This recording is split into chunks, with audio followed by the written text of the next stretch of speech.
Good morning, Raptor Freaks. Lexiot's here, and Adriana is here with me for a special Valentine's Day preview for the Indiana Pacers game today. The Pascal Siakam returning to Scotiabank Arena today. And are you happy about that, Adriana? Yes, I am. I'd rather be on the Raptors, though. Yeah, I know. But the money wasn't going to work, and the schedule with Scotty and all that, so it is what it is. But yeah, we got our gear on. We're ready. We're going to go to the game for Valentine's Day, Thanksgiving. All right, well, let me get right into it. Adriana, I've got my injury report first. Can you read off the first name on the injury list for the Indiana Pacers, please? Benedict, I can't pronounce that last name. Benedict Mathurin is listed as questionable for today's game due to a bruised right knee. So we may not see the great Montreal player. Canadian Ben Mathurin may be not playing today, guys. Who's the second name on the list, Adriana? Tyrese Halliburton. Tyrese Halliburton is on the Indiana Pacers injury list today. Hamstring load management questionable for today's game against Toronto. It may very well be that the Pacers want to show off a Siakam and spotlight him without Halliburton being in the picture. So there is a good chance that Tyrese is not playing tonight, guys, just so you know. Who's the third name, Adriana? Jalen Smith. Jalen Smith. That's right. Don't be shy. Say it loud and proud. All right. Jalen Smith is out. It is his back. He's not going to be playing tonight for sure. And then the last name on the list, Adriana. James Johnson. James Johnson, former Raptor, 10th degree black belt, can do a standing backflip. Illness is the listing for why James Johnson will be out for tonight. So no James, no Jalen, and possibly no Benedict and no Tyrese Halliburton. That is the Indiana Pacers injury lineup right now. And now we'll look at their lineup that they've been playing recently. Andrew Nebhard, Aaron Nesmith, Pascal Siakam, Miles Turner, TJ McConnell, Doug McDermott, the new acquisition of the Pacers off the bench from the San Antonio Spurs, the three-point shooter, Obi Toppin, Ben Shepherd, Isaiah Jackson, Isaiah Wong, and Kendall Brown and Oscar Tshiebwe. That's basically their lineup. Now, the Pacers have not been totally winning recently. It's been a little bit of a rocky road since Siakam showed up for them. Since he's been playing for them, they're 6-7. So they have a losing record in the era of Siakam on the Pacers. And that's too bad. They actually lost to the Charlotte Hornets on Monday. So, yeah, they've won 6 and lost 7 since Siakam went over to their team. So that's very interesting. All right, let's do the Toronto side of things. Adriana, give me the first name on Toronto's injury list here. RJ. You can read that. You know who that is. Yes, RJ Barrett. Seriously, RJ Barrett is listed as questionable for today's game. I want to say this. Yesterday, RJ was excused from practice for personal reasons. This is not necessarily due to his knee. Something's happened with RJ where maybe there's some sort of sadness or something that's happened in his personal life where he needs time away from the team. So I think he left the team yesterday and wasn't there for practice yesterday, excused absence for personal reasons. And now they're saying he may not play tonight for the same personal reasons. So, well, people are allowed to have mental health days, you know? Well, I don't know if it's a mental health day. RJ's mental health is fine. It's I think it's most likely that there is something that he needs to be there for someone. I hate to think that there's anybody in his family or anyone that he cares about that is having a health issue or anything like that. I don't know what it is. It's none of my business. RJ got personal reasons. He's got to miss stuff. Well, let him miss stuff. He's our guy. We love him. And we'll let him have that. What's the last name on the list?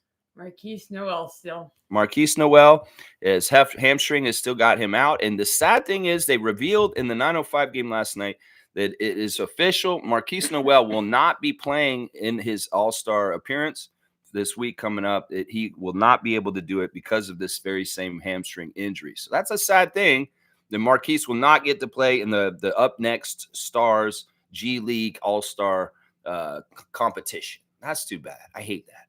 So, Adriana, if RJ's not going to play tonight, who do you think will start instead of RJ tonight? Who do you think will be? No, So we're going to have Emmanuel at point guard, and we'll have Gary Trent at shooting guard. I think it's probably likely Bruce Brown Jr. I would love it if all of a sudden out of the blue, Chris Boucher was starting at small forward tonight. That would be fantastic. But I think it's going to probably be Bruce Brown Jr. who's going to start in the replacement of RJ Barrett. That's what I think. I guess we'll have to wait and find out. We'll find out tonight at the game, won't we? Yes, we will. Now, also about the game tonight, if you're going, Doug Smith announced last night on Twitter, it's good to go to the game early tonight. Now, some of y'all that are late scragglers and show up right when tip-off is, you don't want to do that tonight. And I'm going to tell you why. There's two events going on before the game in the arena tonight. First, they're going to honor Siakam. They're going to do a thing before the game, which tells me it's going to be a big deal. I mean, Fred's was during the game in a timeout, but they're going to do Siakam's before the game, just so y'all know. And also, they're going to honor Scotty for his all-star achievement also before the game. So when Scotty won Rookie of the Year, I was there. I went and I was in the arena and I saw it, but nobody else was there to honor him because nobody got there in time and we didn't have a full arena to really cheer him on for his accomplishment of Rookie of the Year. So I don't want this to happen today. If you've got tickets to the game today, get down there as soon as you can because we want to have that arena as full as possible to cheer on Scotty for getting NBA All-Star. That's what I'm saying right now. I don't want to see no open gym clip of him getting honored for All-Star and the arena is empty. So if you go to a game tonight, get down there early because they're doing early preliminary stuff before the game to honor Pascal and Scotty. So hopefully you will listen to me and you will do it. You're getting very feisty, baby. Feisty. Hey, that's what I do. Haven't you ever seen my show? Oh, I have. Okay, you have seen it. All right, let's do the ref report now. All right, we've got our crew chief. What is his name, Adriana? James Capers. James Capers Jr., 30th season as an NBA ref out of Chicago, Illinois. James Capers, his favorite TV show is Blackish. His favorite movie is Malcolm X. His favorite musician, Jill Scott. His favorite book, The Shack. He enjoys a lobster roll from Martha's Vineyard. His favorite app is to listen to music on Pandora. His bucket list is to attend an English Premier Soccer League match. And his hidden talent is he's a very good bid whist player. Have you ever played bid whist? Never heard of it. You've never even heard of it? No. Do you know what it is? No, what is it? It's a card game. And it sounds like what it is. You bid in it. But when you bid, I guess you have to whistle when you do it too. There's bid whist. I bid 6 books. Interesting. I don't know. I'm making that up, Adriana. Don't believe everything I say. Sometimes I'm trying to be funny. All right. Yeah. James Capers is the son of a former NBA ref, James Capers Sr. And James Capers is historically not good for the Raptors. Let's just put it that way. He has a very low percentage. He's right there with Ed Malloy, tied with him for his win percentage for the Raptors. So that says a lot for you right there. The last 2 games we've had James Capers involved in our games, we've won and lost. So it's a win and a loss in the last 2. We have a 45% win percentage with James Capers. And meanwhile, the Indiana Pacers have a 54% win percentage. So the split with that crew chief is 45 to 54. There's your split on that one. All right. The second ref is who, Adriana? Brent Barnecki. Oh, yeah, say it proud. Come on, say it. I have no clue how to pronounce it. That's right there. They've got the pronunciation in there. What's that? Barnecki. Okay. Brent Barnecki. He's a lawyer. He's the lawyer. 15th season out of Hamilton on Ohio. He went to the University of Central Florida. His favorite TV show is Ozark. His favorite movie is For the Love of the Game. He likes Chris Botti to listen to. His favorite book is Ego is the Enemy. He likes to eat some chicken parmesan. His favorite app is FaceTime, and he'd most like to visit Italy and also scuba dive in the Great Barrier Reef. Yeah, Brent Barnecki is a civil trial lawyer. He has 3 children and a wife. That's right. Brent is bad for the Raptors this year. I'm just going to say that right off the bat. He may be the best statistical ref for us, win percentage-wise, but we have lost 3 games in a row this season with Brent Barnecki present in the games. So that's really bad. Every game he's refereed for us this season, we have lost so far. So we win 47% of our games with Brent Barnecki. And meanwhile, the Indiana Pacers win 56%. So 47 to 56, the split is for the Indiana Pacers. The final referee is who, Adriana? Get closer. Okay. It's Robert Hussey. Robert Hussey. Yeah, don't be afraid to say that last word. I don't know the last. What do you think? What do you think that's a bad word? You're going to call him a hussy? Maybe. Is that you have a problem with calling somebody a hussy? Maybe I do. I'm not. I would never call you a hussy. I would hope so not. Yeah, I know. 3rd season out of Queens, New York. We just saw Robert Hussey a couple days ago as a ref for the 905. He reffed the game in Windy City actually, on Sunday that the 905 lost. They lost again last night. We'll go over that in a second. But his favorite TV show is Chappelle's Show. He likes the movie John Q. He listens to J. Cole. His favorite book is The Four Agreements. He likes Aki and Yellow Yam. He likes the ESPN app. He most like to visit Iceland and see the 7 wonders of the world. Now, Robert Hussey is the only ref that favors the Raptors today. The other 2 refs, I've already told you, do not. And Robert Hussey, we won and lost the last 2 games, similar to Burnett or Capers. We have a 46% winning percentage with him. So it's not that great. And then meanwhile, the Pacers are only 43%. So it's not that wide of a split, but it does not even that much. It does favor the Raptors, though. 46 to 43 for the Raptors. Robert Hussey, the 3rd referee. All right, there's your ref crew. Not the most friendly ref crew to us. Let's just put it that way. Capers is not very nice to us usually. He's very by the book, and he can be kind of let's just say he's like an American. He's American. He's a very proud American. In some ways, he'll treat the Canadian team like the Canadian team. And then Bernecki, he's a lawyer, but he's a snake. And Hussey is just a young ref, and he's just going to go along with whatever the older refs are going to do. So, yeah, that's your ref report. How'd you feel about it? How do you feel about the refs? Well, I hope they treat us fairly. That's right. That's all we asked for. In fact, Garrett Temple was on the 905 broadcast last night. He was very interesting. Garrett Temple, our player on the Raptors, did commentary for a whole quarter during the 905 game last night. He was awesome. He was so good. Like, this guy, I know he's taking the LSAT and he's going to become a lawyer. But, man, he could literally go into broadcasting if he wanted to. He is so good, y'all. One of the things he said last night, speaking of the refs, is that, I can argue with the refs all the time. It was so insightful, the things he was saying. I argue with the refs all the time, and all I ask the refs for is consistency. Is if you're going to call it this end, I want you to call it at that end. He went on about this during the broadcast of 905 last night. It was awesome. It was so interesting to hear it from Garrett's mouth, some of the things. He also did scouting reports on Justice Winslow, Javon Freeman Liberty, Mogi. He talked about how he feels about their doing, and he really gave a lot of good insight about the inner workings of the Raptors, his leadership being involved in it, and all kinds of stuff. Garrett Temple is a grade A+. Awesome person all around, man. I'm telling you, he was so good at broadcasting.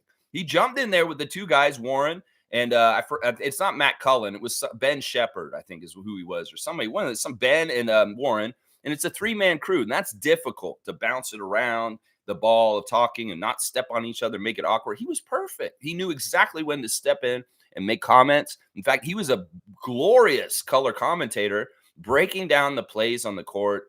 I highly recommend. They lost, but if you want to hear Garrett Temple, go watch the replay of the 905 and listen to how he talks about basketball. You guys will be amazed and really impressed. Seriously. Now, speaking of the 905, they did lose, and it was bad. They were playing really well with them most of the game, but it was in the 4th quarter that the Greensboro Swarm separated themselves from us and ended up winning by 10 points. Eric Curry, in his post-game press conference, was blaming the bench. He's like, the starters did so good. And really, the starters were the guys from the Raptors: Jonte Porter, Mohamedou Gueye, Justice Winslow, Javon Freeman Liberty, and Kobe Simmons. But the bench came in and stunk it up, is what he said. And he blames the bench for why the 905. He should be nicer to his team. He should be nicer to his team? That's what you're saying? Yes. I don't think that's the problem with him. In some ways, he may be too nice. He may be too much of a pushover. The problem with him is he's making excuses and he's not getting results. That's the problem. That is the problem. And he can blame the crowd for being too loud. He can blame the bench for not playing up to snuff. But seriously, Eric, you're 5-14, bro. Come on now. Come on. You're going to blame everybody except for who we think it is, and we know it is. That's right. My number 1 star of the game is Javon Freeman Liberty. He was exceptional last night. He was really, really good, y'all. 15-26 from the field for 36 points in 40 minutes, 9 rebounds, 2 assists, did have 5 turnovers and was a -5, but Freeman Liberty fills it up. He fills it up. If there's anything he does really, really well. Now, Garrett Temple was saying last night that he thinks Freeman Liberty is a hybrid guard and that he can play point guard very, very well. So that's what Garrett Temple said. I haven't been saying, like, I don't think that Javon Freeman Liberty can play point guard, but You know what? Garrett Temple says he can. So I'm going to listen to Garrett Temple because I trust him. He's on the inside of things.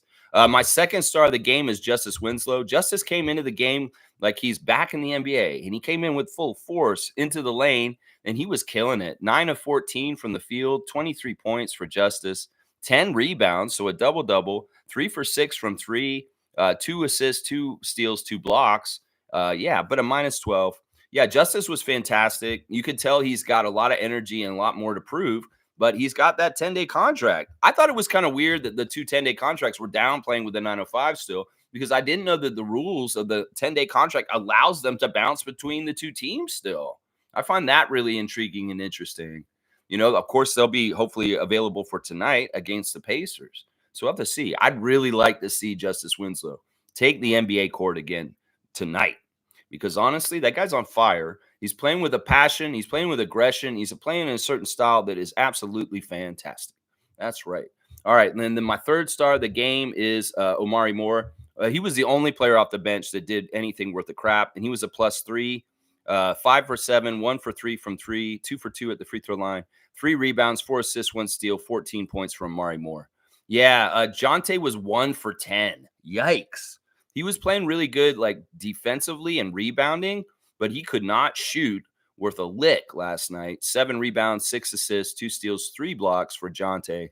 Mohamedou Gueye, 10 points, 4 of 7 shooting, 8 rebounds, 3 assists, 4 blocks. That's pretty nice, but still, the scoring just wasn't there. Kobe Simmons, a little bit more down to earth in this game from the last game, 5 of 11, 12 points, 7 assists, 3 rebounds. And then the bench, really bad. An offer from Maker, Drake Jeffries, an offer. He missed all 3 of his 3-point attempts. Kevin O'Banner, a dud game for once, 2 points for him. And Jayshawn Page, only 4 points in 22 minutes, Jayshawn. What are you doing out there? You're supposed to be a ball hog and trying to steal the ball. On the other side, the Hornets had a couple of their two-ways. Actually, guys that played against the Raptors the last time we played the Charlotte Hornets. Leaky Black with 14 points. Nick Smith Jr. also tearing it up in this game with 23 points for the Swarm.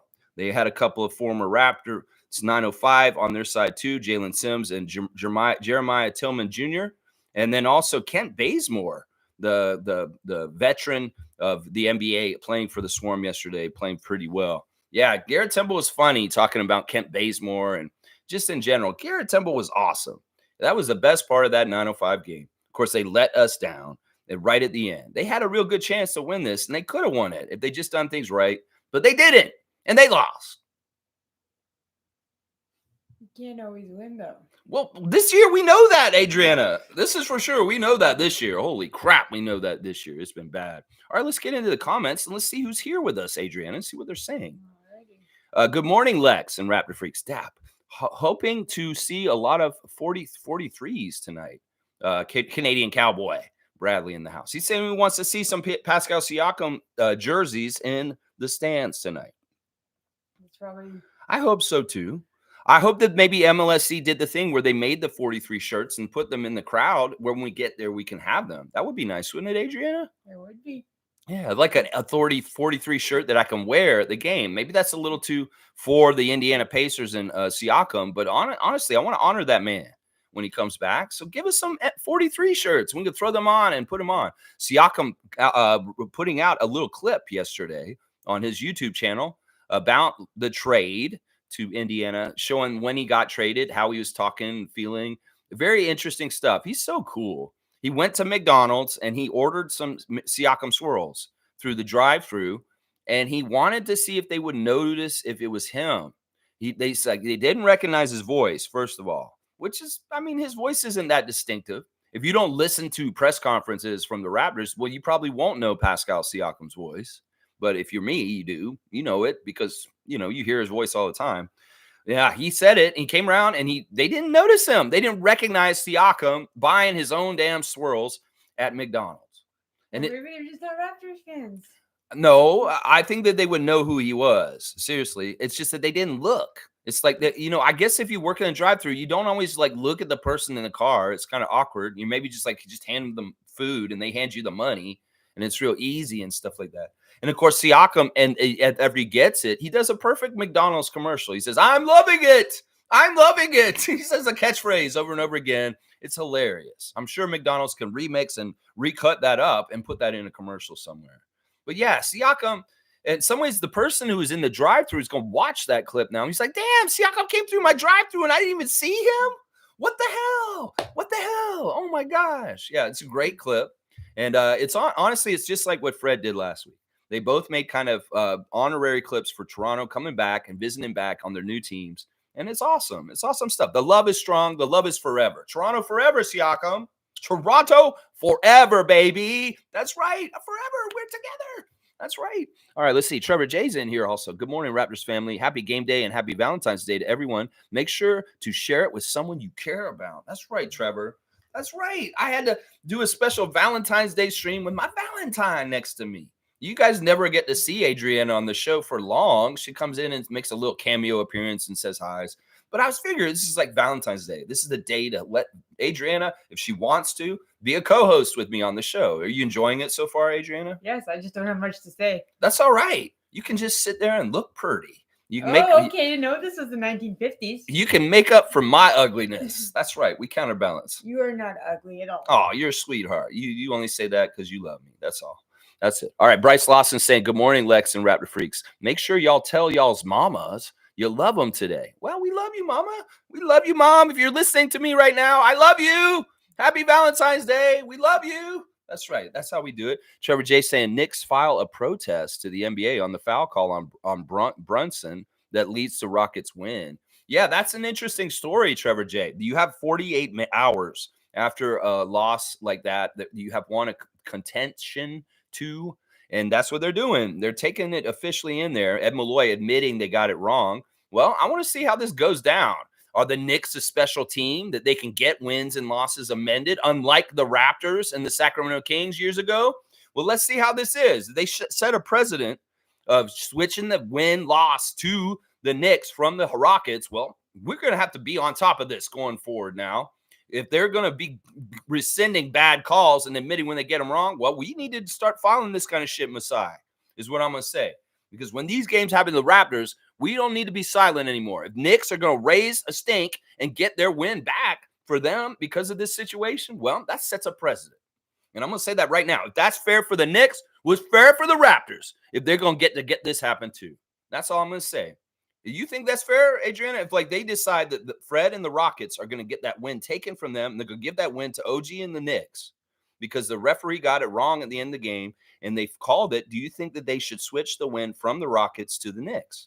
I think if it's a very valid thing, yes. But if other teams don't get that, that's not very fair. That's right. If they're going to only do this especially for the Knicks organization, well, I'm going to be suspicious. And I'm going to definitely talk about it a lot on this channel about how unfair it is. So we'll have to see what happens with the ruling on this contention of the Knicks and Rockets game the other day, the result. Yeah, we're going to see. The question is how close was the game? It was very close. It was like 1 point. Basically, Adriana, the game was tied. And Brunson jumped straight up, and he didn't really foul him, but they called a foul, and they put the Rocket on the line, and he hit a free throw to win the game.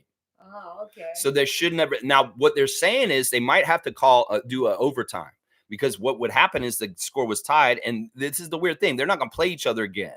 So it may be that they don't give the win. They have to go and play an overtime period, and that is it between the two teams. In some ways, it's really janky and weird. Like what? You're going to just come and show up and get everybody together in a closed arena? Are you going to let the fans come? Well, how do you do that? You can just do a 5-minute overtime period, get all that together. I don't know if they'll do it. They may just say, nah, we've made our decision. This is what it is. Too bad. Eat shit, Knicks. That's maybe what they do. Seriously. Because the pain in the ass to get both teams back together just to play an overtime period is a lot. Let's just put it that way. It's a lot. And Ed Malloy is above the law. He can fuck up and he can be wrong, and it doesn't matter. It's just what you got to live with. It's kind of the way the NBA is. Trevor's also saying the Miami blowout win over the Bucks without Jimmy and Terry, Bucks fans, they are saying front office made a bad decision hiring Doc. Well, I could have told them that. I said this. Doc Rivers is a dead end. Y'all finding out, Bucks Nation. Wow, y'all were better off with Griff. Hey, Giannis, you idiot. And I want to say, listen, that's a cautionary tale for Raptors Nation with the way they're talking about their coach right now. There's levels. I've said this yesterday. Y'all want to get rid of Darko. You don't understand. The next step is worse. It's just like Adrian Griffin to Doc Rivers, y'all.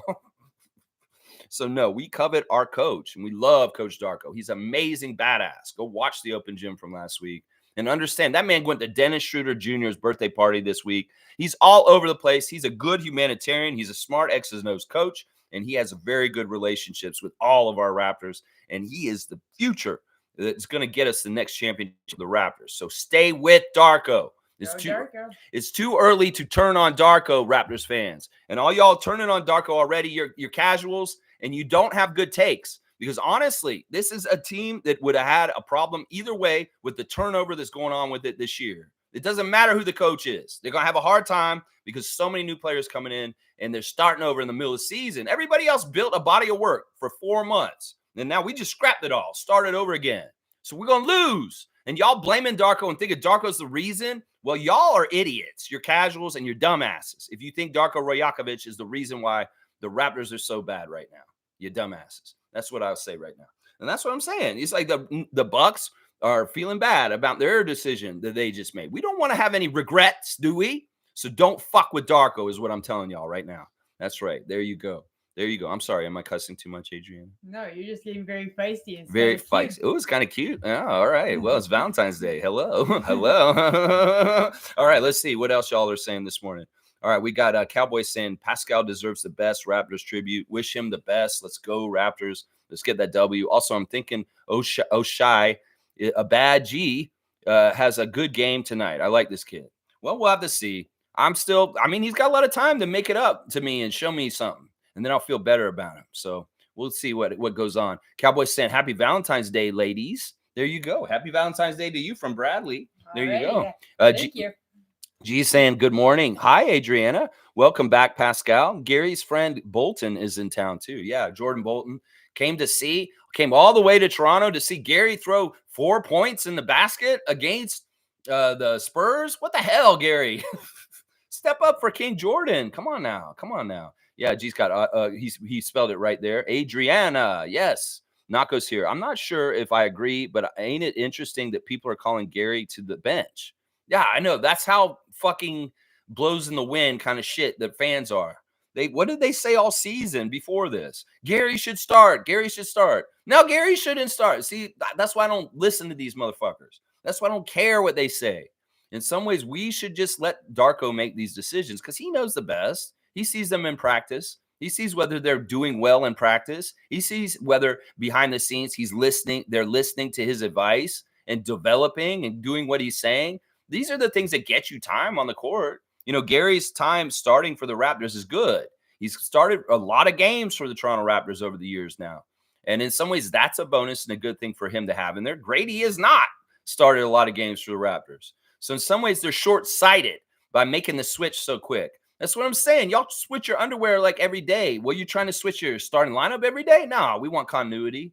So, yeah, it's going to take a little bit more for Gary to get kicked out of the starting lineup for Grady.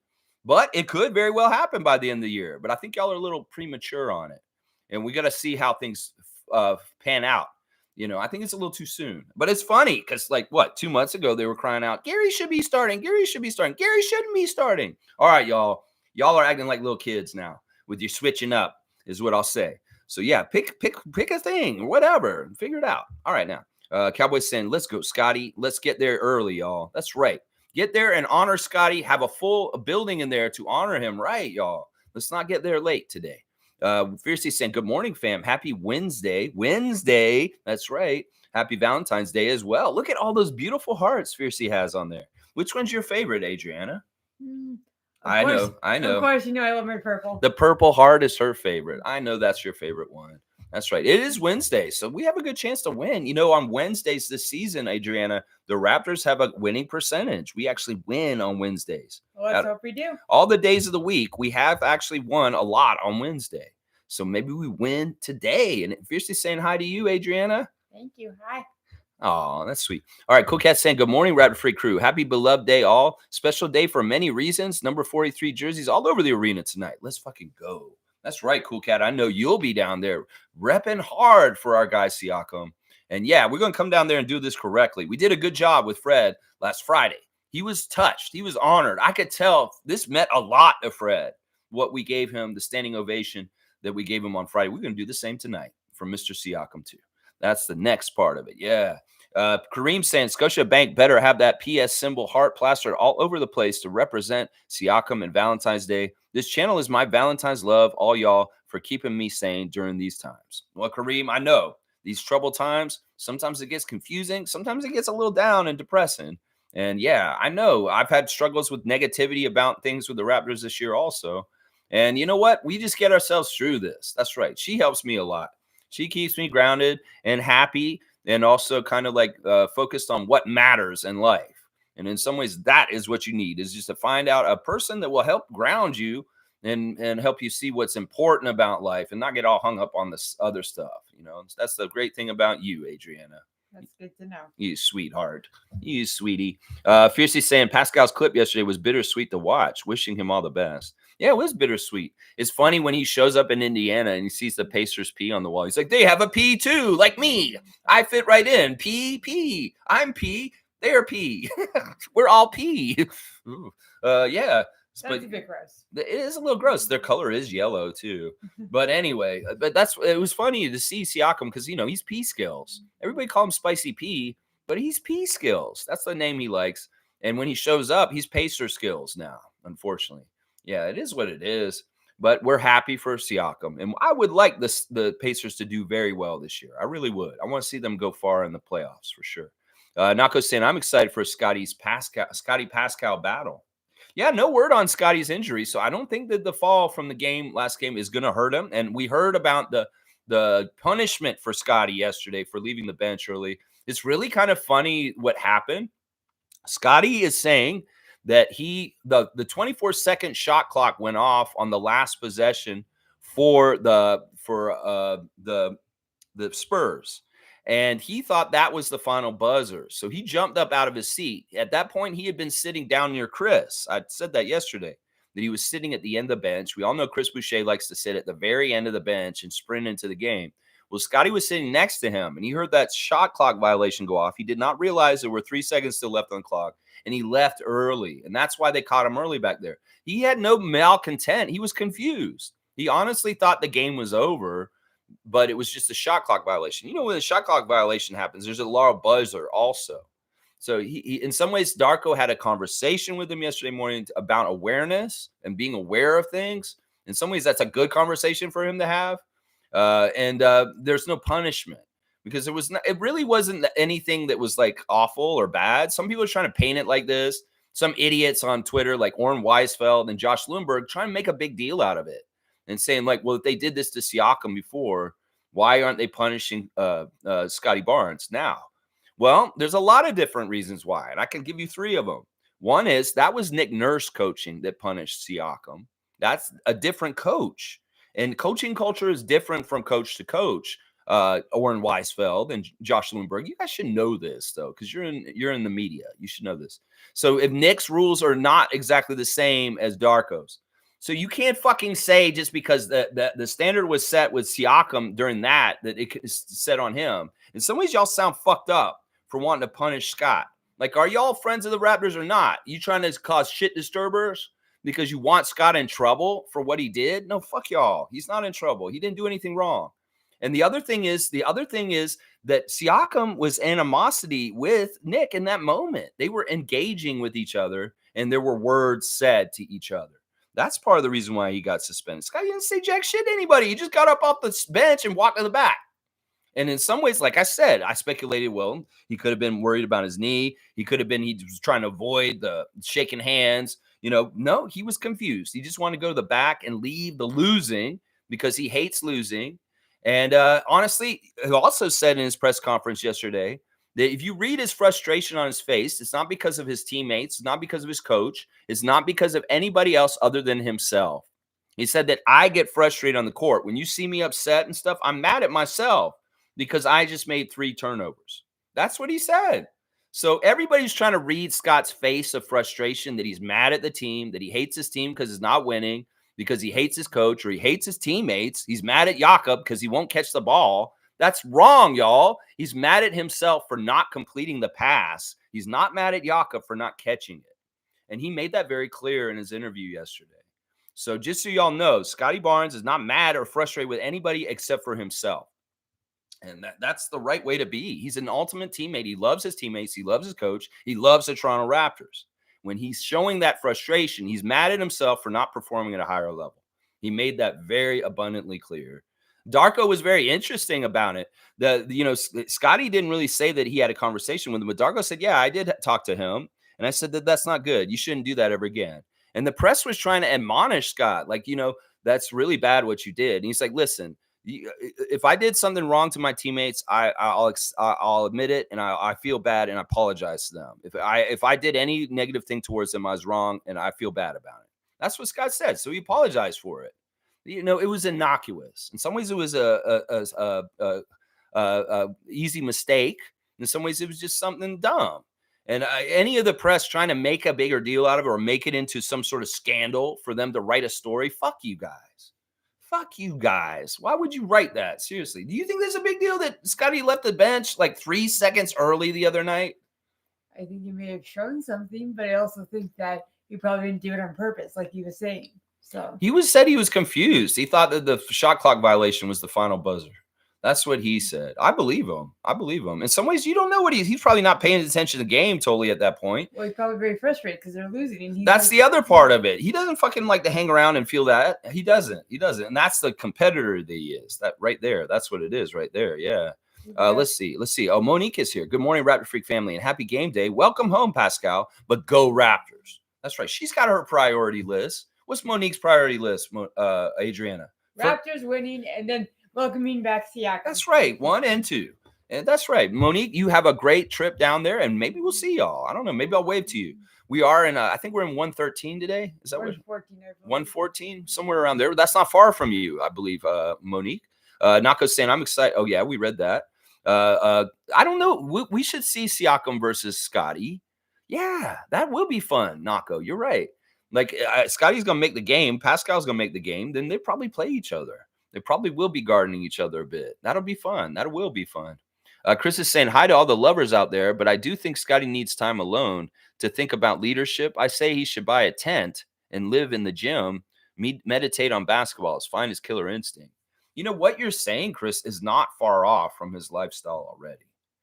He's not all about everything else. He's about basketball, and he works hard every day. He's down at the gym constantly. He lives near OVO, so he can get to OVO like that. And there's a lot of weight training with Scott, too, that we don't see, that's unheard of. When Darko recently talked about Grady Dick's workout regimen that got him stronger recently, there was like a very intense weightlifting. Like, it was almost like Darko said, he goes to the gym and shoots around in the morning. He lifts weights, goes back in the gym and shoots around more. Then he lifts weights again. Then he goes back in the gym and he shoots around some more. Then he lifts weights some more. That was what they did to Grady every day for a week. And that was the whole conditioning period that they amped him up and he got better from. So Scotty's on that kind of stuff too.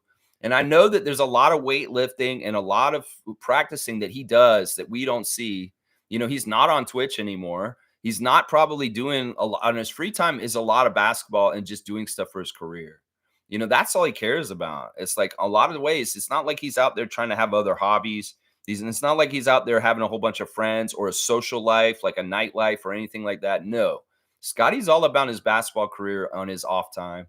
And what you described is not far off from what he's doing already. He really is. He meditates on basketballs. He's doing his yoga. He's figuring it out. He's only 22. He's going to figure it out even better. Fiercely saying at Nako, NBA sent me a weekly head-to-head email in which I have to select who will score the most out of the two opponents. Of course, they put Pascal versus Scotty. Tough to choose. Well, let's think about that. Adriana, who do you think will score more points tonight, Barnes or Siakam?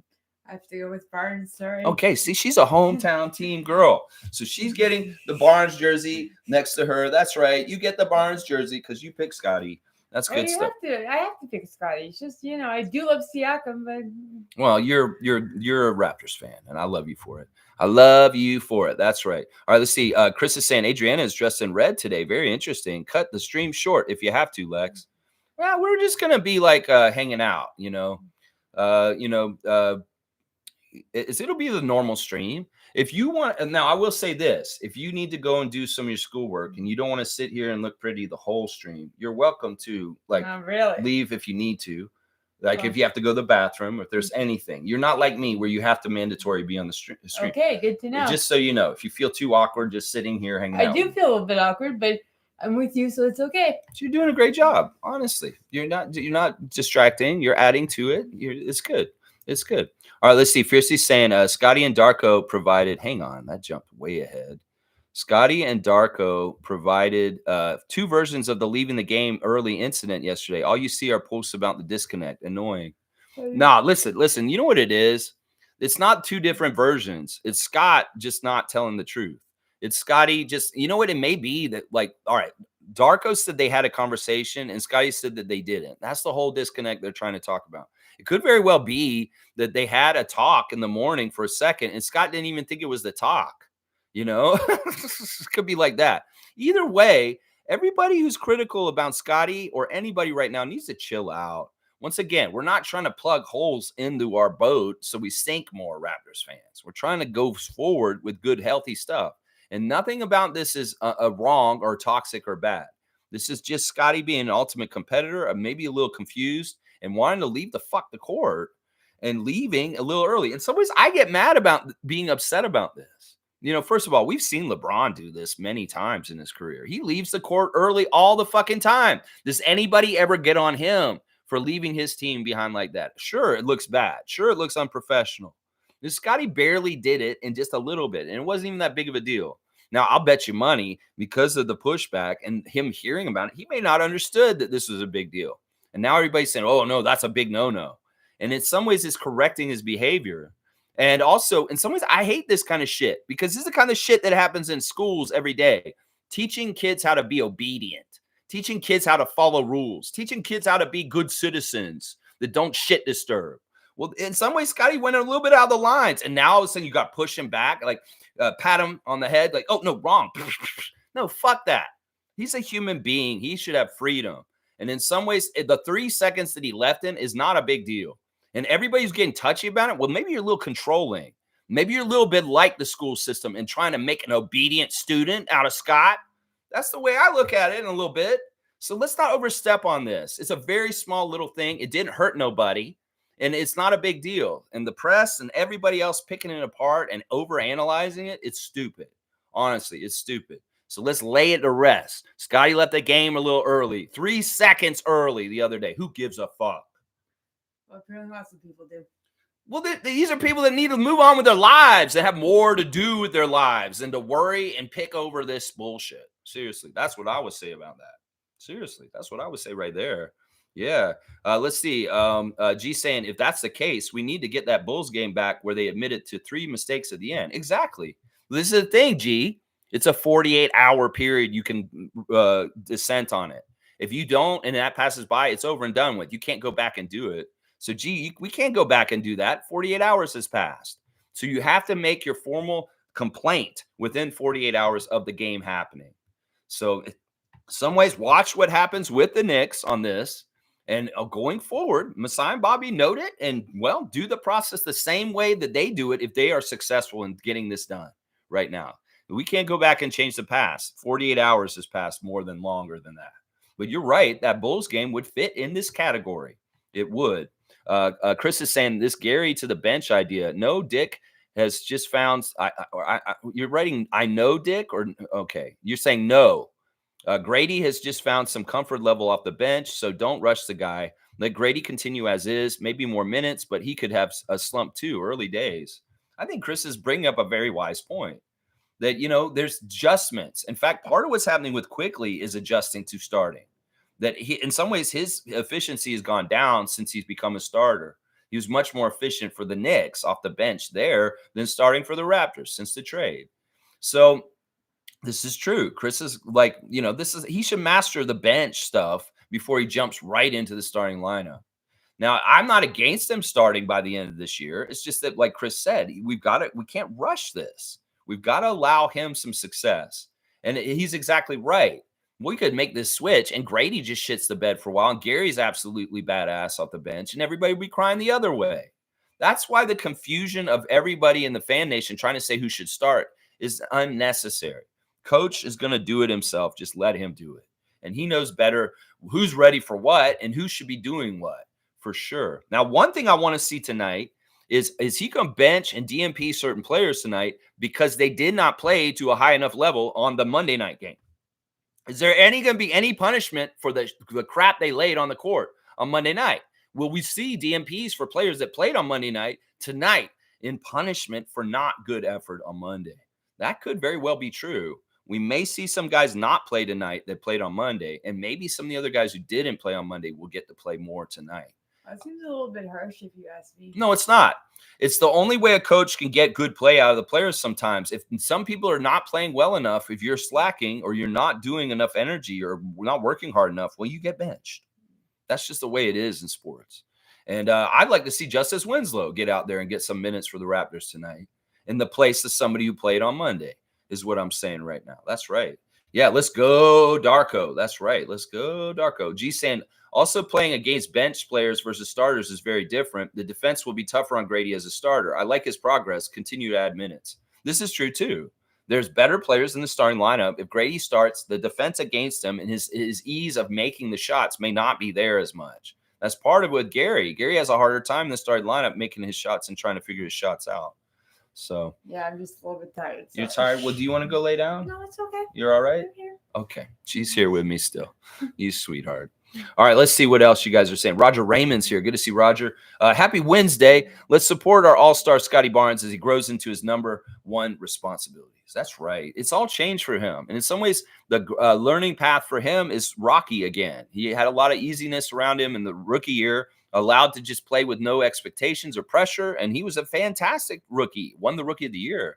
Last year, he's played the same as his rookie year, but everybody thought it was a step back. Well, in some ways, on the down low, he was taking on more responsibilities, were harder, and he just stayed at the same place. And that was impressive to me, actually, because I could understand that. But most people watched it and say, well, Scotty had a regressive year. That's bullshit, because Scotty did way more stuff last year than his rookie year that was harder. This year is a completely different animal. He went crazy with his conditioning and working out. And he came back this year and made a huge leap. In fact, he may be the most improved player in the NBA this year. And he's an all-star now. So, Roger, I hear you, and I will be down there as soon as I can. As soon as they open that door, we're walking in there, right, Adriana? We're going to get there. We're going to get there, and when Scotiabank Arena opens the doors to the public, we will walk in then. It's weird. They took away my shortcut. I guess because they're not putting as many people on staff for security, the gate 3 has been closed the last couple times. I've tried to use my magical gate 3. People that have gone to games with me know about gate 3 and going to gate 3 with me because nobody lines up on that side of the building come in. Well, they stopped putting the security things over there and opening it up for the games. It's too bad. So the other gate that barely ever has any traffic is the special gate in the new part of the Air Canada Scotiabank Arena that you can go to there. That's the best place to line up if you don't want to be in a crazy huge lineup waiting to get in, like the other gates, the main gate at Union Station and the one in Jurassic Park. Well, you know where the hockey statues are, the Leaf statues. If you go just to the right of them, there's an entrance over there it's a little bit less of a line usually. So that's just a little tip. Also, just so y'all know, the 25th anniversary of the Scotiabank Arena is coming up. I believe it's February the 20th. That's very soon. I was working for them at that time. In fact, I worked at that event, the very first event at Scotiabank Arena on February 20th, 1999.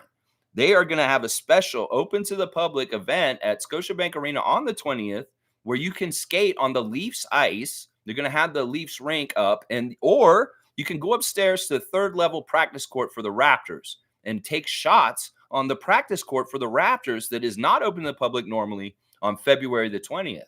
All you need to do is make a $5 donation to a charity and you have a ticket to go in there. It's open to the public. There's limited spots. So if you want to do this, I would get in there and try and get it right now. If you are very, very interested in going and shooting hoops on the Raptors practice court on the third level, celebrating the 25th anniversary of the Scotiabank Arena, Air Canada Center. So, yeah, there you go. If you're interested in skating on the Leafs ice, well, there's your chance too. but you can play on the practice court upstairs for the Raptors side of things. So just a little tidbit of information, just in case Raptor freaks did not know this. This is happening on February the 20th.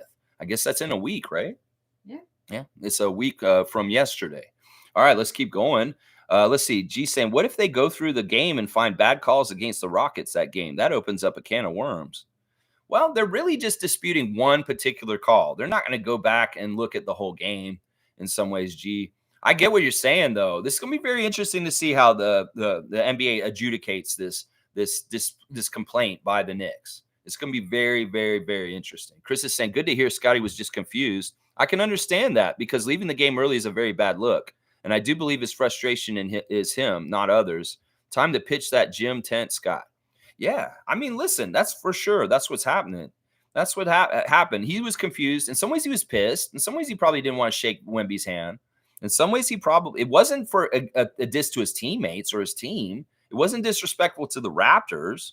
It may be a little disrespectful to the Spurs, but I don't care. And in some ways, they didn't care either. They got their 11th win. And in some ways, they were jubilant. They didn't really give a shit if Scotty left early. I mean, seriously, who did this hurt? Nobody. So why are y'all fucking doing this? As A.O. Gorman's saying right here, the media dragging it, shaking my head. Exactly. I'm like, what are you doing? Why? Why are you bringing this up? Why are you making a mountain out of a molehill, Oren Weisfeld? Why I directly responded to him. It's like, look, this is not the same as Siakam. You trying to say this is the same situation as Siakam? No, it is not. It is not the same as Siakam's situation in the bubble and what happened there. All right, let's keep going in the chat. Really appreciate seeing everybody here with us on Valentine's Day. I got Be My Valentine. That's right.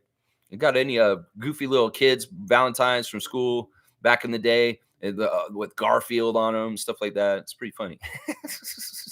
All right, let's keep going. Let's see. Where am I? I'm right here with, G saying the media is dragging it. He is a leader, but as a leader, the pressure is much more and he's learning to self-regulate with that new added pressure. He will make mistakes as long as he grows. Well, they told him this in the interview yesterday. It's almost like they're intimidating him or trying to be little shits. Fire Michael Grange is what I say over and over again. Is what Michael Grange said to Scotty. He said, don't you know you're under a microscope now because you are the face of the franchise? And it's like, Scotty's like, that's a bit scary. It's like, what the fuck are you trying to do? Intimidate this young man? It's like, oh, well, he was already under a microscope. Everybody's going to pay attention to every little thing about him. He knows that. He knows that. You don't telling him anything he didn't know already. Come on now. He knows that. Chris is saying, I also like to hear that Grady was introduced to heavy weights. It's key to his game. He looks stronger even. As I said, needs a 350-pound deadlift, and he's solid. Well, that seems like a extreme deadlift, but whatever.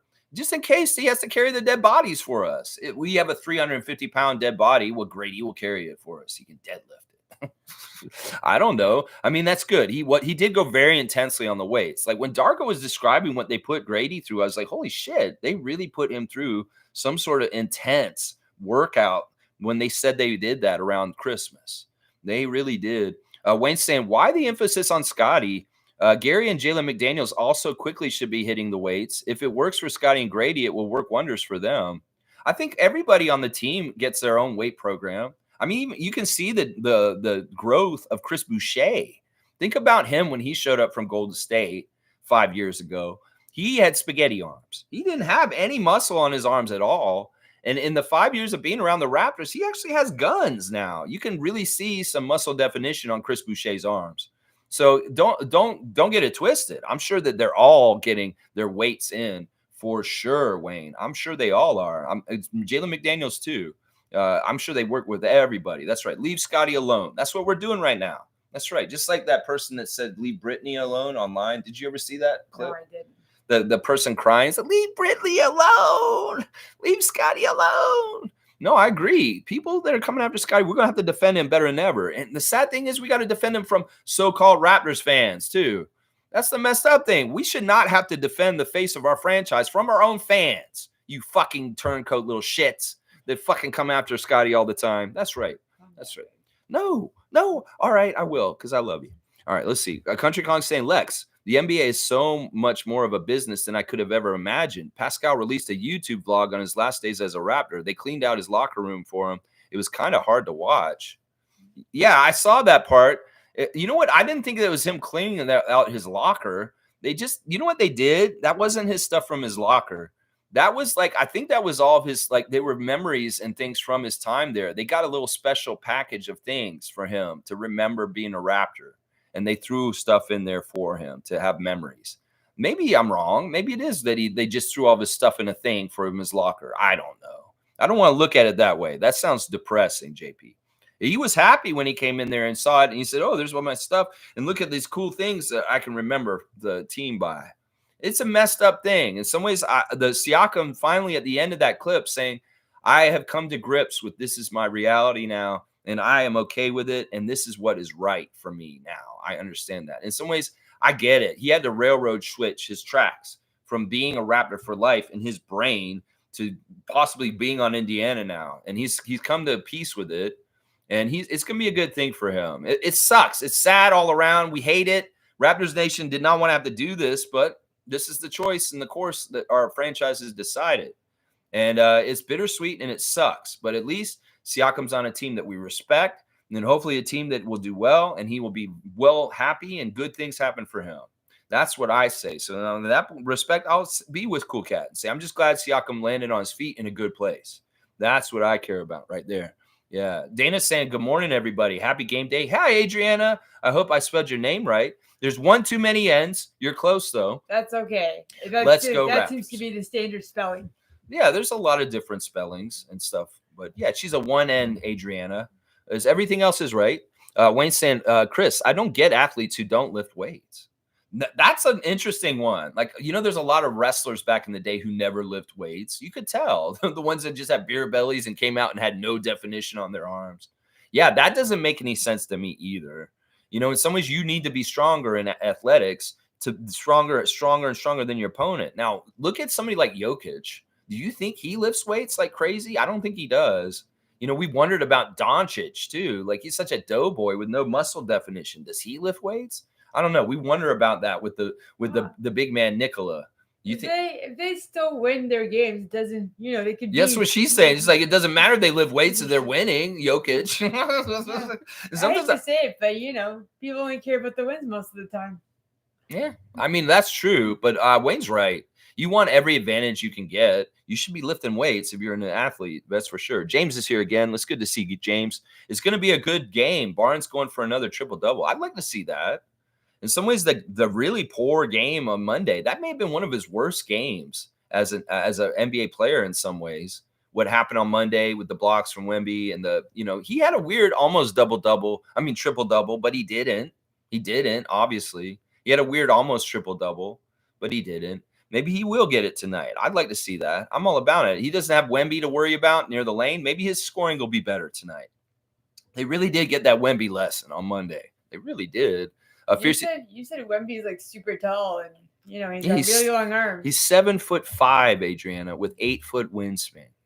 It's insane. It's insane. That's very difficult to defend against. Well, that's the thing I was telling you yesterday. It's like, look, you can play away and have your established way you muscle memory and way you shoot shots, and you expect like a certain length that you can shoot over. But because he has that extra little bit of extension on his arms, you have to recalibrate. And you have to shoot higher. And some of our guys don't have that kind of arc that can shoot over that higher spot. So it's just really hard to adjust and make shots when you have to worry about that. You got to get a little bit extra higher. Is the craziness. It's crazy. Fiercely saying, everybody going to the game tonight, get there early and show massive love to Scotty and Pascal. Look at that heart parade. All those hearts. That's awesome. I love it. JP saying, this is so poetic. Pascal has such good energy. It was inspiring how resilient he was. He said the Pacers P stands for Pascal. PS logo is a heart, and today is Valentine's Day. That's poetic justice. I agree with you, JP, and I'm going to give you a dunk for bringing up all the connections. He's seeing through the matrix. He's seeing all the interconnections in life. All of a sudden, Country Kong is going to get a dunk for seeing through the matrix right now. That's right. He sees the connections. That's right. James is saying if we land 7th by the end of the season, we still get a chance to move up in draft time. I think we were 7th in the standing and ended up 4th and got Barnes. Yeah, we had draft lottery luck when we got Scotty Barnes. We were not supposed to get that high with the 4th pick. And that's true. In some ways, that's part of the gamble of where we end up at the end of the year in the standings. We could be out of the bottom 6, and if we, get the lottery luck, we could end up in the top 6 and keep our picks still. You all right, baby? Yeah. I'm just, I don't want you to get dizzy or anything or no, have. I'm okay. Okay. Don't worry about All me. right, you're good. But yeah, if we get more draft lottery luck again this year, well, that protected pick with the Spurs, it may not matter if we finish outside the bottom 6. That's the crazy thing. In some ways, it's not even really where we finish. It's what the lottery balls tell us at the end of the year. It really is. It's what the lottery balls tell us. We'll decide whether we keep that Spurs pick. That's right.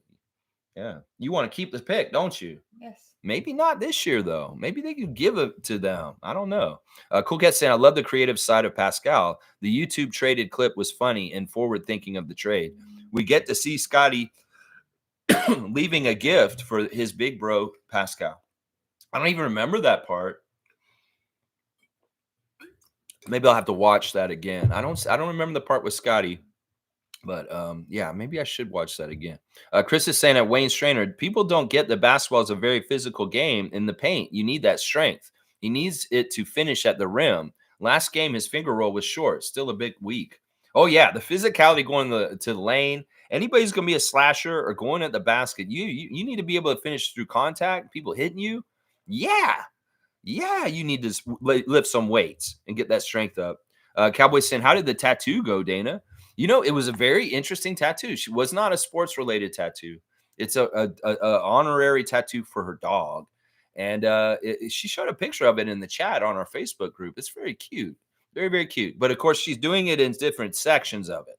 Part of it gets done this time. Then you fill in this part, that kind of stuff with tattoos. So, yeah, I want to get tattooed, but I'm afraid. Oh, yeah. Okay. Yeah. You and your sisters are supposed to get tattoos together, right? Apparently. Yeah. Okay. Yeah. I don't have any, but you might get one, right? You Yes. don't have any yet, but you might get one now. Okay. James is saying if Boucher is not getting minutes, Jalen's definitely should not be getting minutes too. Yeah, maybe that's right. I don't know. That's weird. Why have such a prejudice against tall, skinny men, Darko? Seriously, these guys could have been helpful against Wembayama on Monday. So I don't totally agree with this, but I get what James is saying. Well, you're not going to play Chris. Don't play Jalen because in some ways they're very similar. I get what you're saying. I don't know. It depends on the plan. Some of it also has to do with contract. It could be that Jalen's cheaper and Chris is not in part of the plans and the salary structure of things going forward. But Jalen is a replacement or a similar type of player to Chris. You'll get rid of all those championship players at that point. I know, and I hate that. But I've been warning against that for a couple of years now. Well, it's been happening. It doesn't matter. The franchise is, in some ways, is really turning the page and wanting to make a new era. And the old champions, it'd be nice to have Chris still around, but in some ways, Darko doesn't want to use him. He doesn't want to play him. Well, it's just what it is. Let's see. Mischief saying, I had to take a break from running during the games. My knee was hurting. My knee feels better than last year. I'll be able to run for today's game. There you go, Mischief. I remember you telling me about this, that you like to get on like a treadmill and watch the games on a treadmill running the whole game. That's really impressive, base man. Really, really impressive. I'm glad you're feeling better, that you can do it again and you can get on that treadmill again today.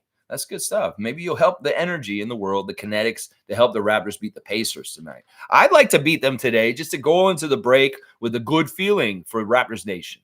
I feel like in some ways, we're going to have a period of time off. We want to have a good note before we go into that period. We don't want to feel like we're losers after a couple of shitty losses. So let's have a good showing. If Halliburton's not playing tonight, well, I think we have a chance. Seriously. I'd say if it's the regular Pacers full strength, but if they're going to sit some guys tonight like Halliburton and Mathurin, we may have a chance against Siakam and the Pacers tonight. I want to see that. Fiercely saying, last comment on this, I straight up dissed the reporters, Raptors YouTube channel, asking the same repetitive questions to Scotty and trying to bait him. Got interesting reactions. Laugh out loud. Yeah, this is good. Honestly, we need to keep putting the press to the fire as far as their idiocy and some of their crazy shit that they keep saying, because it's really, really, really annoying. And it's been bugging me too.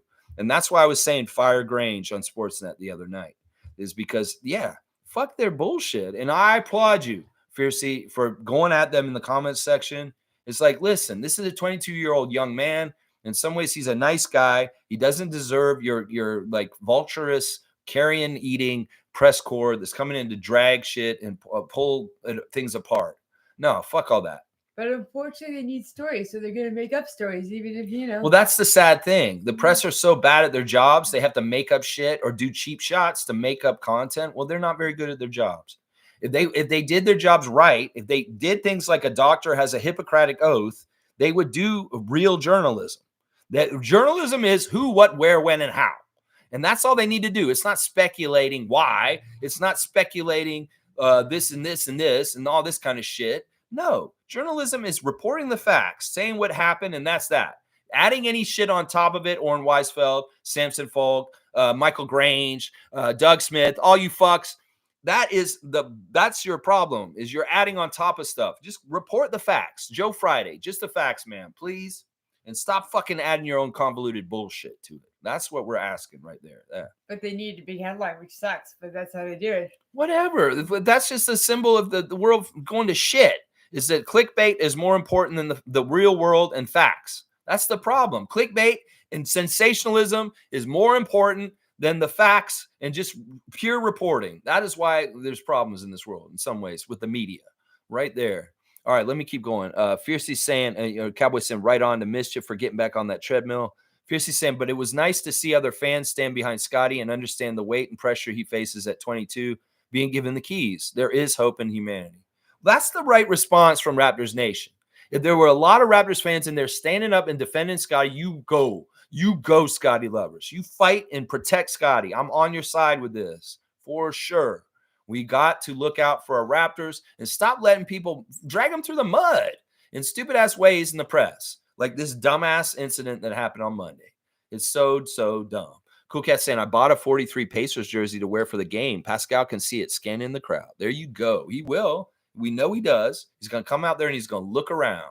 And one thing in his clip from yesterday, he really showed the bond that he's growing already with the Pacers fans, signing the jerseys and being around them and saying they've made me feel so welcome and loved. And that's what is really important to Siakam, a connection to the fans and feeling that adoration and admiration and like love from the fans. And that's, Pacers fans are giving it to him now, and we will still give it to him too from Toronto also.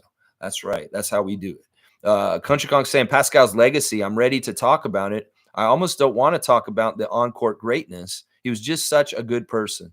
His logo is literally a heart. Preschool, Pascal, I'm loving it. There you go, JP. I'm loving how positive and just the way you're looking at this is awesome, man. You're a great leader to us right now. And honestly, I love what you're saying here. The legacy of Siakam is really good, and people may overlook him, and they shouldn't. He is a great Raptor of all time. Yes. We love him. I've made the argument that he may be past Kyle Lowry, but maybe not. Now that he's gone, he won't have any more accolades on top of things. So in some ways, he's very close to Kyle, if not right underneath him in the GROAT conversation. I think he's second. I think he's a little bit better than DeMar and a little bit better than Fred. Just, yeah, as far as in the rankings of the greatest Raptors of all time, maybe Kyle's still number one, but I think Pascal's number two at this point. I think he really is, at least in my book. Everybody can have different rankings. Sorry, I love my Fred. Well, I know Fred's up there, though. A lot of people wouldn't even put Fred in the top four. I'm putting Fred in the top four for sure. Let's see. Cowboy wants an alley-oop for Fiercey. All right, we can do that. We can give Fiercey an alley-oop from the Canadian Cowboy today. And let's see what else you guys are saying. Snoopy's here. Good to see Snoopy. Hope everything's good. How's Woodstock? Hi, Raptor Freaks. I don't have a basketball question, really, but I have a question for your wife, girlfriend. Did you always love the Raptors, or did it start when you met the Raptors freak? Is basketball your favorite sport? She is my girlfriend. She is not my wife. But yeah. He sucked me into it.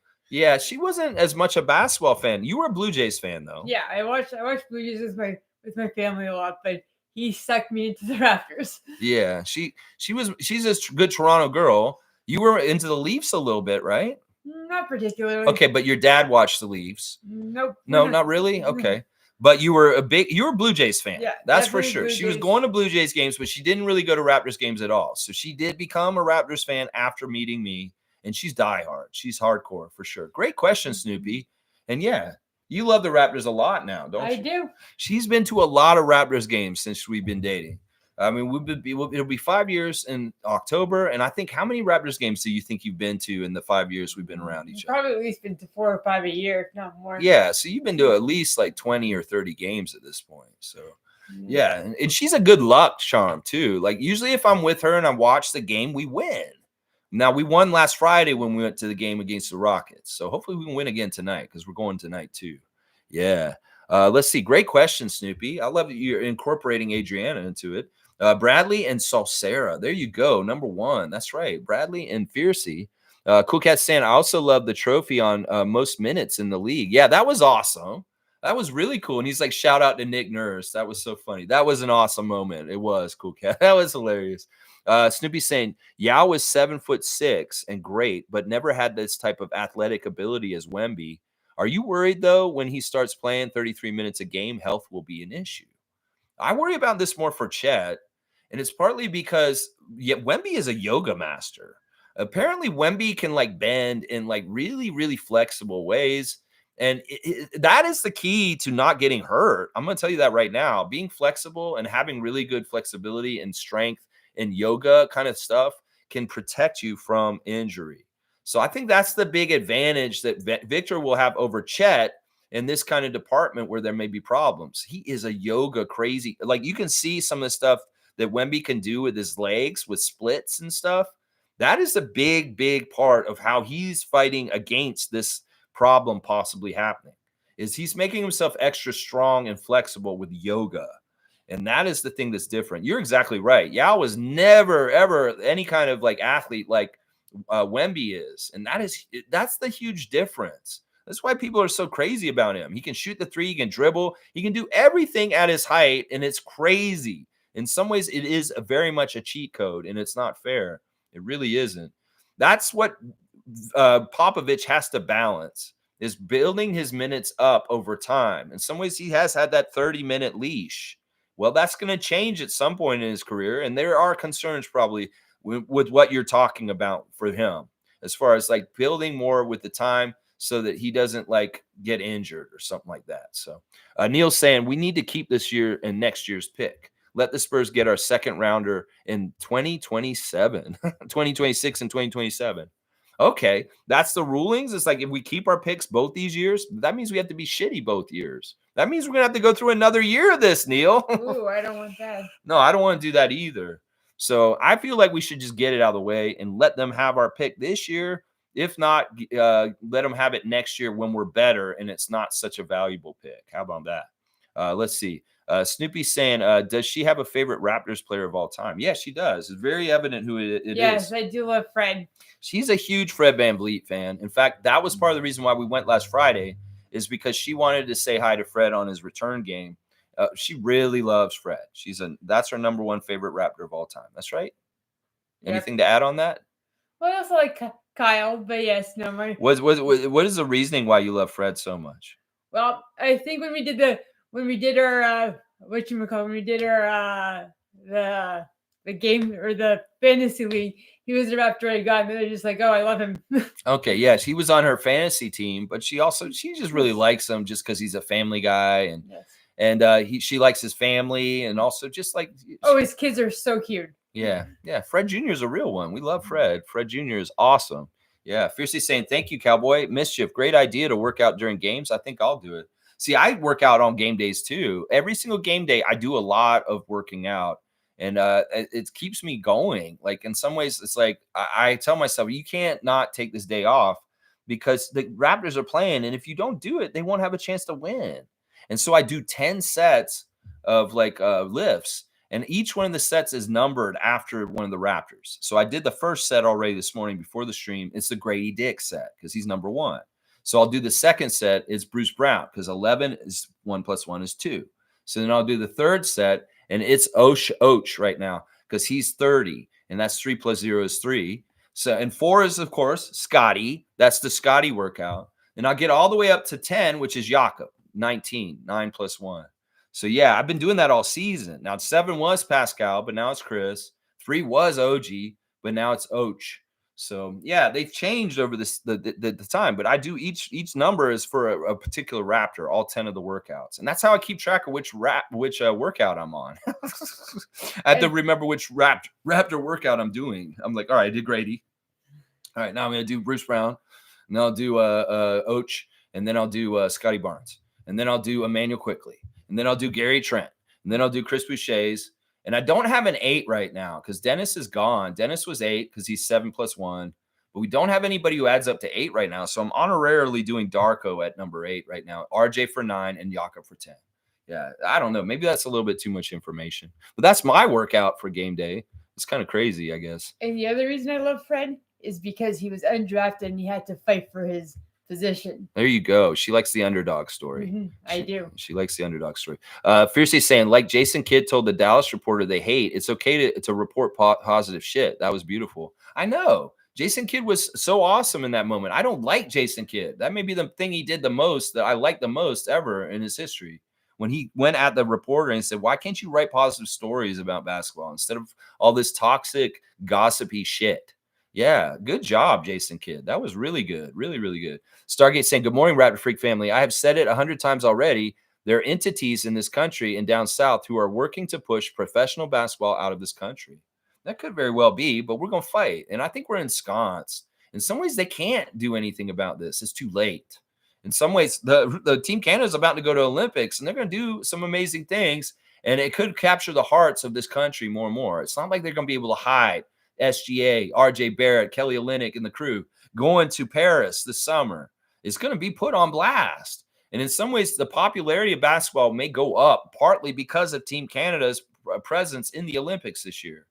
They may very well do a very good job for us. In fact, Scotty's the other part of it. Scotty gets more and more. If Scotty can break through and be like Vince Carter in popularity, well, it's over again. Just like Vince said in Oakland, it's over.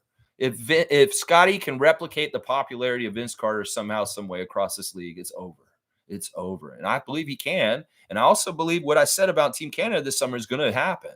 The World Cup was easy to hide because it's not as prestigious. This is the fucking Olympics. And if SGA goes to Paris and he kicks some ass and he's the MVP of the NBA coming in there too, yeah, you don't think that's going to get press? They are saying right now that Shai Gilgeous-Alexander may be the number one candidate to be the MVP for the NBA right now. They're saying that because Embiid is out of the running and Jokic cannot be a 3-time in a row, SGA may be the next guy. So it could very well be our Canadian captain, number one guy for our Team Canada is going to be the NBA MVP by the end of the season. I'm all for that. I think that's going to be amazing. I agree with you, Stargate. And, well, we're going to keep fighting the good fight, and we'll stay real ones towards our sport. And also, we'll see the popularity go up and down with different things. I think that what I just described is going to be a big problem for the people that are anti-basketball in Canada. Real big problem for them. The Olympics coming up. That's right. Cowboy saying, big up yourself, Country Kong. That's right. Big ups to you, JP. You're awesome. Undefeated fantasy basketball team, 16-0. Oh, my gosh. You got a tough one this week with Peter, though. Peter is a good one, and you guys are going to have a battle. And it's weird because this week is going to extend past the All-Star break. There's no games, but there will be more games involved next week after the All-Star break, too. So it's a long week of all fantasy basketball matchup. Let's see. Fiercely saying, tonight I'll wear my Siakam jersey and send a pic to that Tangerine Bank Shot initiative they have during games. Hopefully I'll make the cut. I'd love to see you on that, Marie. That would be awesome. I would love to see all y'all on Tangerine Bank Shots with Matt and Jack during the game. That'd be fun to say, oh, here's a picture of this. And it would be like Cowboy with his peppers. I'd be like, yeah, I want to see more Raptor Freaks on there. And if you do get on the Tangerine Bank Shot, let us know for sure. We'd like to see you there. James is saying Grady should start over. Trent, his shot is money. If we were rebuilding, give him playing time. Oh, Grady should start over Trent. His shot is money. I mean, listen, we'll see how it develops. I'm not anti this. I think that whatever Darko decides, I'll go with. That's all I'm going to do. I'm a company man. I stand by Darko. His decision is what my decision is. If he makes that switch, well, I'm all for it. I'm not anti this, though. I think in some ways, if Grady is going to be more consistent with his shot than Gary, then we'll go ahead and do this. Go ahead and do this. James is saying, what? Carter? Where does he rank? He put Canada on the map. Vince Carter in the greatest Raptor of all time rankings? Well, I rank him around 7 or 8, honestly. That's my own personal rankings. I have grudge against Vince. I very much am not a big fan of his. He's dishonored in my book in a lot of ways. In some ways, and it's actually really kind of pissing me off. There's a clip out from yesterday. Shaquille O'Neal got his jersey retired in Orlando this week. And he never thought he would, because in some ways they told him, it's like, look, he knew he'd get his jersey retired by the Lakers. He'd get his jersey retired at LSU, but he didn't know he'd get his jersey retired because in Orlando, all he did was get the finals once and he lost. And it was just his first 4 years of his NBA career. Well, they retired his jersey in Orlando this week. And Vince was commenting about it. He's like, oh, this must feel so good to get your jersey retired. What are you fishing for, Vince? What are you fishing for? In some ways, if you're waiting for us to do that for you, you may be waiting a while, honestly. Seriously, if we were going to do that for you, we may have done it already if we were going to do that for you. No, I don't know if we're going to do that for him.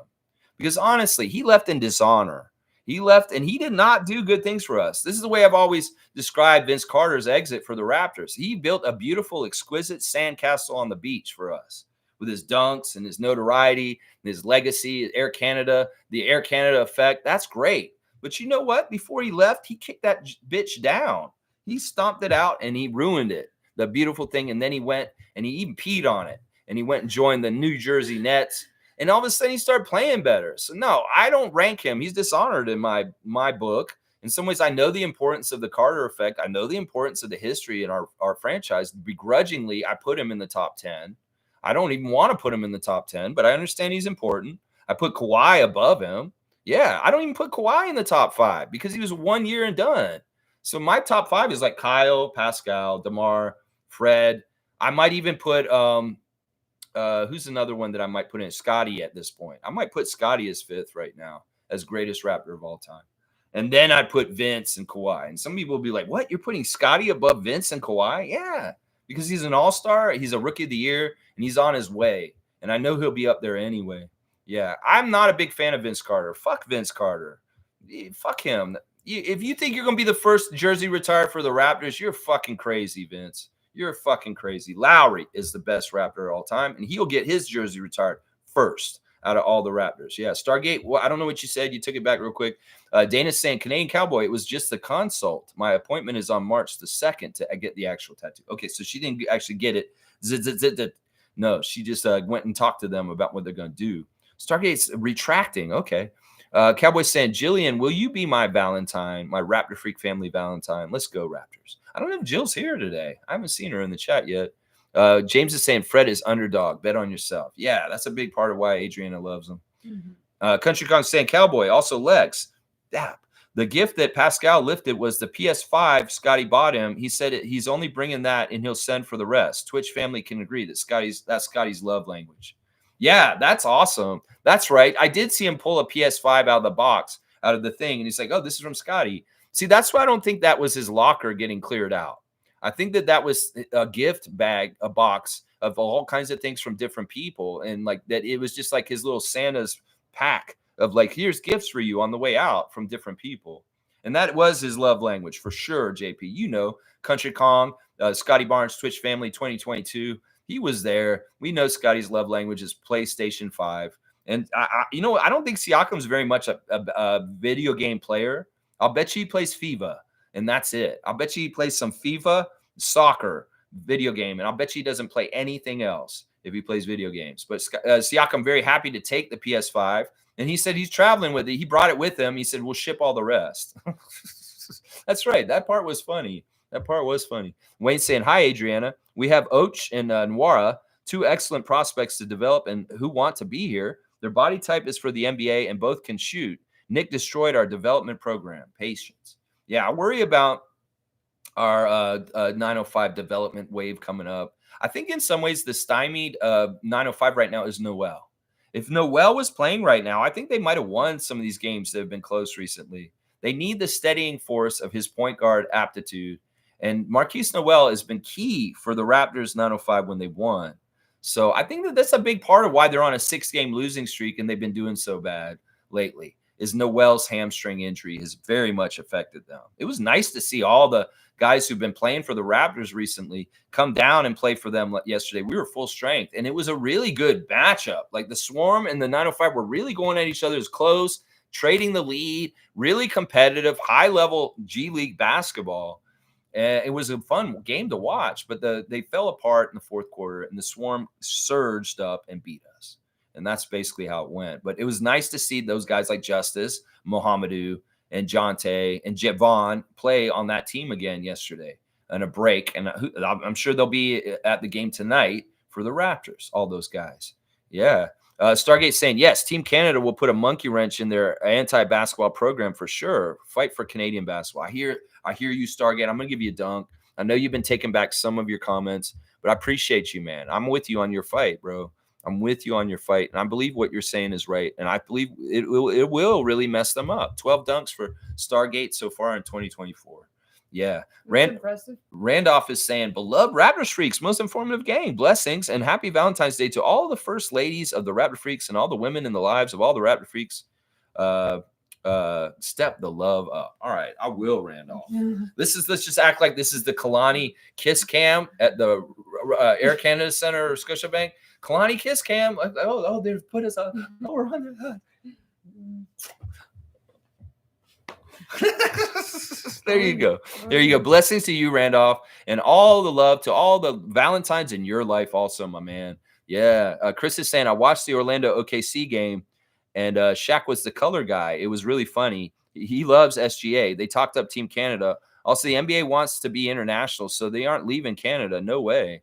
Yeah, I mean, that would be the wrong step in the wrong direction. They already lost the Vancouver foothold over there. In some ways, we are the only thing that keeps them international, other than trips to Paris or other places just to set up. No, we're essential. In some ways, as much as people may hate us and want us to be gone, in some ways, that's exactly right. That's one of the things that will save us and keep us protected is the international feel of the NBA will change if that changes. So, yeah, for sure. For sure. Most saying the good thing about the Olympics in Paris, the time starts later, and I love it. Yeah, this will be more in the afternoon than the early morning like last summer. And I know that it was difficult for you and a lot of people, Mo, to get up for those very early FIBA World Cup games last summer. My watch-alongs will be interesting because they'll be in the afternoon. And who knows, maybe I'll have to do 420 smoke breaks during them.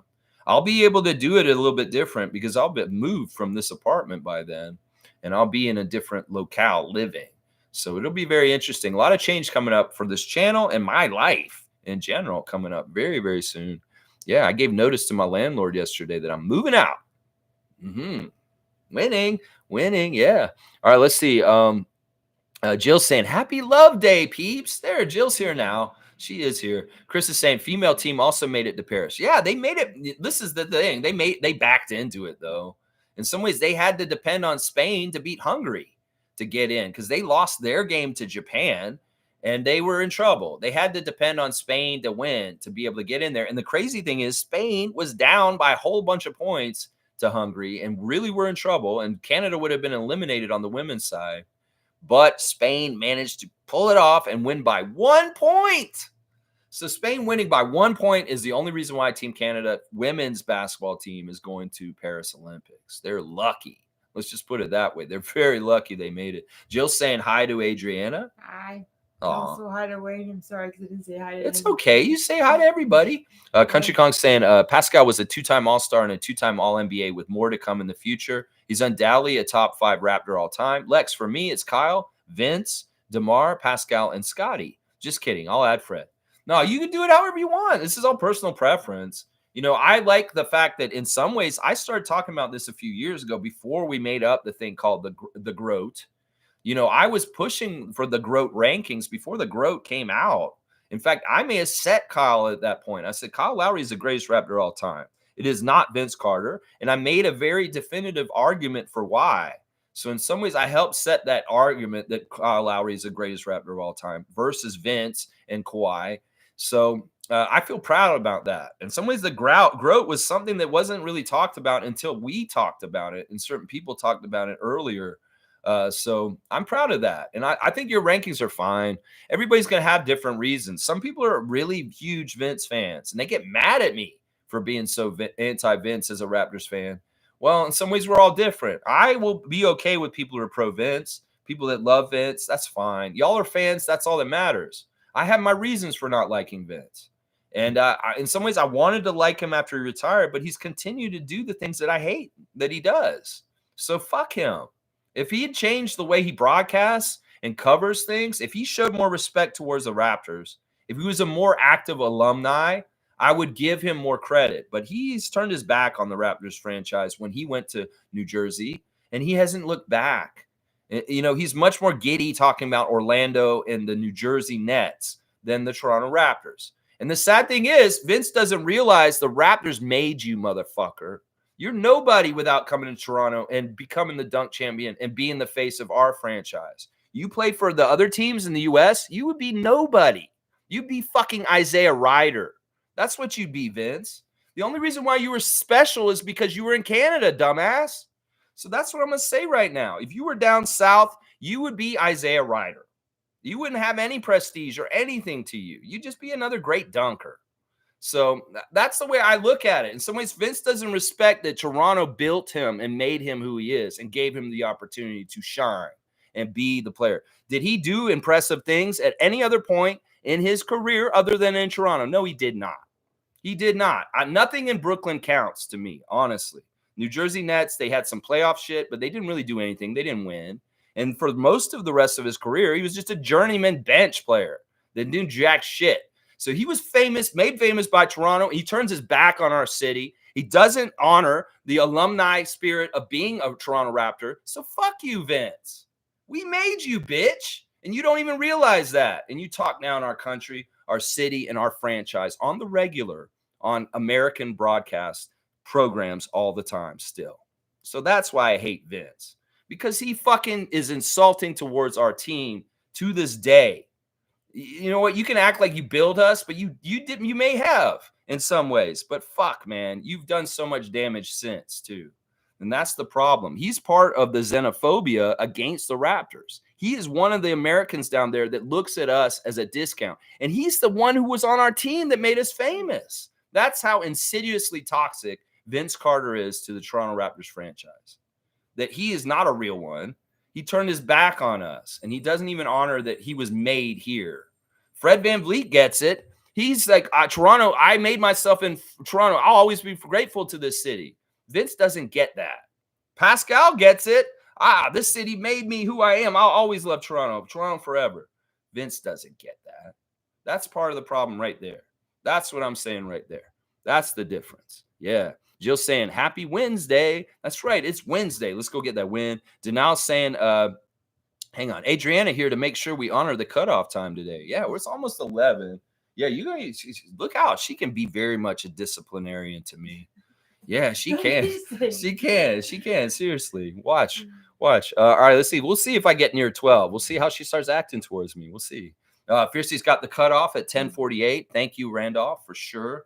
Thank you. Hearts to everybody today on Valentine's Hearts Day. If you don't have a Valentine, everybody's Valentine is Justin Bieber. Justin Bieber is going to be the honorary Valentine to anybody who doesn't have a Valentine. This is the guy right here. Look, so much oh my gosh. You're making out with Justin Bieber. Yeah. Oh, no. Oh, no. My son stole my girlfriend. That sounded like that sounds like a Jerry Springer episode. My Beaver son stole my girlfriend. That sounds like a crazy Jerry Springer episode. Yeah, and I'm fighting the beaver on the stage, and Big Steve comes over and breaks it up. Yeah, that'd be funny. So crazy. All right, let's keep going. James is saying, good to see SGA and MVP rankings. I think he's second right now. See, I think he's number one. I've heard there was an ESPN article this week saying he's the front runner now. I think in the last 2 days, they can't really give it to Jokic again. That just sets too much of a precedent importance to him. In some ways, he is not. They don't do it an incumbent kind of thing. It's really crazy that he won it twice in a row already. Some people say that that's too much. If he won it a third time, it'd be too crazy. The guy after that is SGA. Embiid's out of the race. It would have been a two-man race between Embiid and Jokic, and SGA coming up after them. I put SGA because the Oklahoma City Thunder are playing so well, their record, and he is undeniably the best guard in the NBA right now. He definitely is. At least I feel that. Jillian saying, love yourself today, peeps. That's right. Valentine's Day, Galentine's Day, whatever kind of day you want to do it. In some ways, Valentine's Day is just about love. And it doesn't have to be love for one specific person. It can be love for yourself. It can be love for general mankind, love for general natural world. It can be whatever. In some ways, it's like I'm lucky I have a Valentine right now, but in some many years I had not had Valentines. That's for sure. So I am very grateful that I have you by my side. Well, that's good to know. But I still have feelings for Beaver. Sorry. I'm kidding. I'm kidding. I'm kidding. I love you, baby. I know. You know I know you're kidding. If you love the puppet for real, I'd be like, what the hell? What's going on here? What's going on here? All right, let's see. James is saying, good to see. Chris is saying Carter and Bosch both very good, better than many in ways, but both also screwed us over. So in my mind, F them. Lowry, DeMar, Pascal, Fred. I even like Antonio Davis as he led that one playoff push. I mean, it all really matters on how you leave. And Chris Bosh was another one that was like, oh my gosh, dude. Yeah. In some ways, it's funny how little I talk about Chris Bosh. In some ways, it's a Raptor Freak channel. We should be talking about Chris Bosh a lot. He's an important franchise player in our history. Well, in some ways, you see how much we talk about him. There's a better number 4 for the Raptors at this point. A much better number 4. Let's just put it that way. Fiercely saying, the official French Raptors page replied to a comment I made. I will make it my duty to spread positivity so that they get respect and support overseas. That's good. Thumbs up from both of us. And I'm going to give you a dunk too, Fiercely. I love this. This is part of the spirit of the Raptor Freak family, is that we're the positive Raptor fans and we spread our positivity to other places where it may be a little dark. And we try and keep people on the right side of things with the way they look at the team and being positive. That's right. Fiercey, you are a badass. Thank you for doing what you do. Jill saying, Lowry, yes. Positive vibes. Fiercey, yes. Stargate saying, we are in the age of Aquarius. This is the dawning of the age of Aquarius. Age of Aquarius. It's the age of change. Don't be afraid of it. I too will be going through big changes in my life as well. Just always think positive and believe it's for the best. Man, this is really, really smart, good advice by Stargate right here. I love it. I feel like in a lot of ways, there's a lot of flux and change in the world in general. There's some really bad shit happening, but also at the same time, you can make good opportunities happen. Also, one of the things that I'm going to be focusing on in my new chapter is lessening outside like toxic from online. I've found so much happiness in avoiding Raptors Twitter. I found so much happiness in not going into comment sections on Facebook or on news articles or different places where people are opining and saying crazy out of pocket shit. In some ways, I've read something recently that to find peace in an unruly, chaotic world, go to nature. And that's what I'm going to do. That I'm going to go find something in gardening and planting and growing plants and finding a connection with nature to find peace once again. That in some ways, we have so much of an unnatural world around us at this point with online, all the plastic and all the things we make, that we need to get back to the basics of our own spirituality as living organisms. The thing that keeps us bonded with all the insects, the plants, the trees, the animals in this world is that we all have heartbeats and we're all living. And in some ways, this is the thing that we're getting detached from with all the extra distractions and weirdness in our lives these days. Is get off the phone and get outside and touch grass. Just like Scotty Barnes would say, touch grass, y'all. Get out there and touch grass. Find your connection with the natural world, and you will find peace and serenity and a holistic connection that can help your soul feel better, even in a calamitous, crazy-ass, chaotic world that we live in right now. In some ways, we got to just keep it simple and go to the natural world. That's what I'm thinking, Stargate. That's where I'm going. That's the change I'm going towards. I'm going to start growing all kinds of my own food is what I'm going to try and do. And y'all will see it because it'll be part of this channel. I may be doing some of the streams outside, and I may be like doing really weird content at times, incorporating Raptors talk with maybe some gardening analogies. Some of y'all really like this idea because you like to grow stuff yourselves. Some of y'all may think it's weird. But either way, the common elements of this channel will not change. It's just the settings and maybe some of the stuff that happens around it may morph a little bit. And y'all will enjoy it. I mean, y'all, people that have watched me for a long time know that the streams can be very different. Obviously, she's sitting next to me today. And we do different stuff to shake things up from time to time. And that's what's going to be coming. I'm going to be in Europe. I'm going to have to do the stream during a trip in Europe.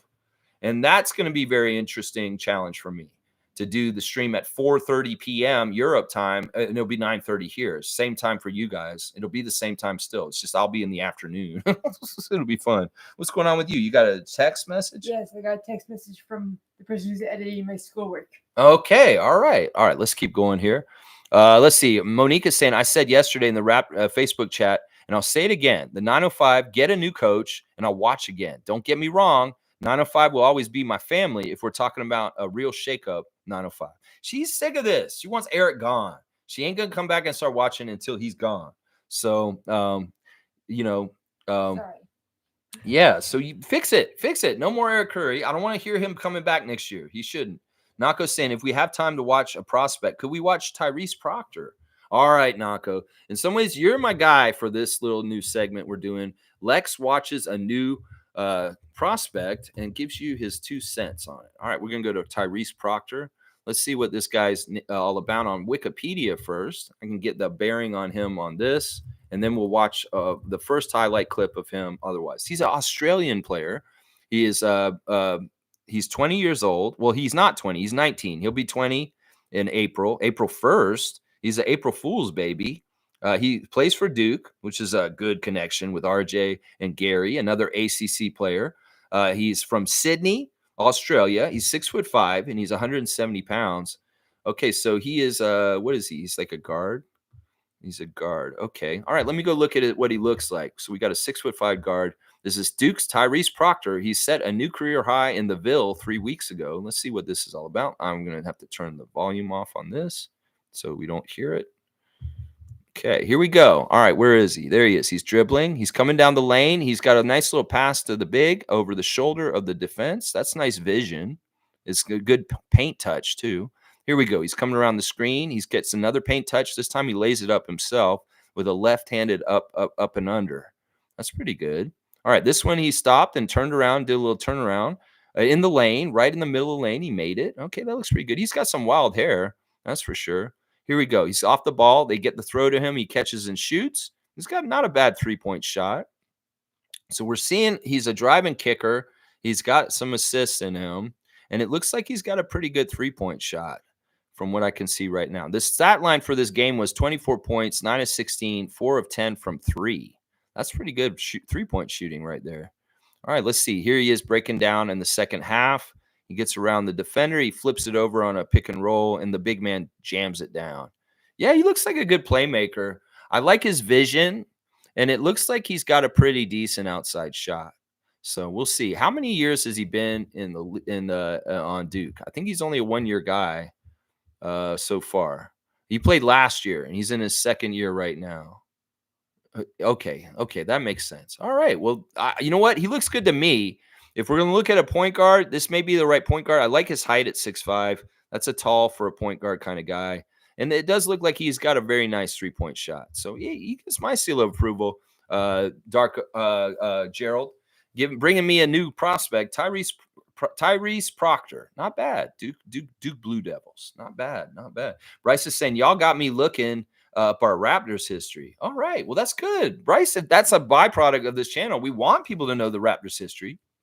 It's part of the reason why we do the Raptor Freak Trivia, and we honor the old history. And in some ways, that's part of what we do here is build the culture and the history of the Raptors and talking about it.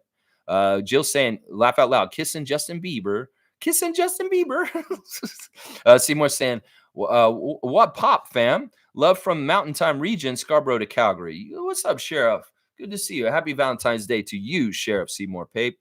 Stargate saying, I never trusted that Justin Bieber. Yeah, I know. What a punk, Justin Bieber. I know, man. I don't know. I might have to have some beaver meat for dinner sometime. Yeah. No, I mean, geez, he's taking my girl. Come on now. No, you always got me. Oh, you're a sweetheart. Seymour saying, my question to y'all is, will Scotty do us dirty like Tracy and Vince? Just don't rip my head off. Well, this is something, honestly, this is an important question. I've thought about this since we've had him. And part of the reason why I was Scotty Barnes Switch family was this, is I was sussing him out. In some ways, I'll say this. The president of ACC players like Bosch and Carter leaving is there. Sure. I think in some ways, Scotty is aware of Raptors history. In some ways, he may understand what Vince did and understand the folly of it. In some ways, he could talk to old players like Tracy McGrady. And Tracy could be like, Scotty, I want to tell you one thing. I regret leaving Toronto because honestly, I didn't really realize when I was young, like how good it was there and how I could have done. And when I went to Orlando, I found it was way different. I wish I had stayed with Vince in some ways.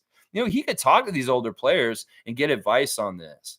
Even Bosch in some ways probably would have handled how he did things with Toronto a little bit different. I will say this. The thing that's in the favor of us is honestly the pocketbook, is paying him as much money as possible and it being his team. In some ways, the thing that Scotty loves about the NBA is the NBA and doing stuff. In some ways, he really does love the Raptors because it's his team. It is always going to be like special to him. So I think that the way that Scotty's bonding with the team is more like Freddie and Pascal than Chris and Vince. That in some ways he sees the opportunities. He loves working with Masai and Darko, and he really is a company guy. The fact that he is like identifying himself as a Torontonian and that he is an honorary Canadian and stuff, it doesn't hurt either. So I think the signs are pointing to he's a loyal one. He's a real one, just like DeMar, Fred, and Pascal, and not necessarily like those other guys you mentioned in that statement. That's my early sussing out, kind of thinking about it all very closely, looking at it on the down low for years since he showed up with us. And that's where I look at it right there, Seymour. I think he's more like our guy Fred than he is like Vince. Because he's going to take the bond to Toronto more seriously. In some ways, Scotty very, very much values being in Toronto and being in the city the way it is. Why would he be in charge or be involved with this condo project that he's going to live in? In some ways, I told Scott on the stream 2 years ago, you have the key to the city. You are the king of Toronto. You will be going forward. You want to relish that and enjoy that. Don't turn your back on it like Kawhi. Don't do like Vince or Chris. Respect it and take care of it, and it will take care of you for the rest of your life. You can be the captain of Canada. You can be a national hero in the whole entire country of Canada if you do things right, Scotty. And he understands that. And I think that he is very much taking that all very seriously. That's the way I look at it, at least what I see. Fiercely saying a love triangle between Lex, Adriana, and Justin. Yeah, I guess it is like that. Oh my gosh. I'm like so disappointed in my Beaver son. I'm so disappointed in him. Seymour saying, who's Adriana's favorite Raptor? Fred Van Fleet. Who's your favorite Raptor on the team right now that's still on the team? I know the roster's changed a lot. But you are dating me. You should know who they are. Okay, then I have to go with RJ Barron. You like RJ? Yes. So she's a big RJ fan so far since you showed up. I can't pronounce the last name. Why would you? Well, you did better than the news. They called him RJ Barnett. Those punk asses. Yes, I do love RJ. I think if he's mine. And it's because of the Canada connection. Yes, absolutely. And the love and the fire he has. Okay, yeah, I'm all about that too. Fiercely saying, Stargate, same here. Always be cautious about the quiet ones. Yeah. Always be cautious about the quiet ones for sure. For sure. I never trusted that guy. Yeah, he did talk the other day. It's weird. Every once in a while he'll talk. Justin Bieber. James is saying LeBron almost 40. How many more years do you see him playing? This guy is still playing pretty good. He's 41. He's not almost 40. He's over 40. He's 41 right now. I don't know how long he's going to play. In some ways, he is superhuman. It's not normal what's going on with him. Now, some of it is the HGH and all the different special things he can pay for with the money he has can elongate his career. He has special access and money funds to do certain things that the average NBA player can't do. That's an advantage for sure. Angry Old Hoops fan, he thinks that he's on all kinds of roids. And that this is part of like why he's so angry on the court, because he's roid raging out there. That's what he keeps saying. Trevor's saying, me and my wife are going to spend all day in Manhattan celebrating the day with each other. That sounds so romantic, Trevor J. Yeah, Trevor's been working so hard recently. He's going to get a romantic Valentine's Day with his lady in Manhattan, New York. Very romantic. Seymour saying that sounds very nice. Sounds very nice? Mm-hmm. Well, maybe we should go downtown and sit in a park in Toronto for a little bit. Maybe. I'm very excited about the Raptors game. That's the thing. I love this. That's romantic to her going to the Raptors game with me. That's perfect. That's awesome. All right, let's see. Seymour saying he will end up playing with his son and go out like Griffey's in baseball. I can see that. LeBron will play with Bronny. We'll see where Bronny gets drafted. And then we'll see LeBron make a really weird, convoluted move somehow in free agency to go show up on another team. It won't be the Lakers. I'm going to tell you that right now. He won't be playing for the Lakers. It'll be for another team. Bronny's not going to be on the Lakers. Lakers going to try and make things line up that Bronny can come there, I'm sure, but they'll fail. They won't be able to do that. If they have that much control over the NBA that they can land Bronny and LeBron doesn't have to go anywhere, I'm going to say fishy, fishy, fishy. So fishy. So we'll have to see. I think this is true. That's the plan. LeBron wants to play with his son at least 1 year. So we'll see how it goes. We'll see how it goes. And sorry, how old is his son now? His son is in university at USC. He just played his first year. He's a freshman. Now, legally, he's got to play this 1 year, and then he can enter the draft next year. And that, I think, is the plan. So we'll see. Now, part of it is with LeBron's contract with the Lakers when it runs out. He's got it on a certain timeline with his son entering the NBA. So he'll become a free agent the same time that Bronny gets drafted. And that's what his plan is, to show up and try and be on the same team with him because he wants to play with him. That's part of what he really, really wants to do badly.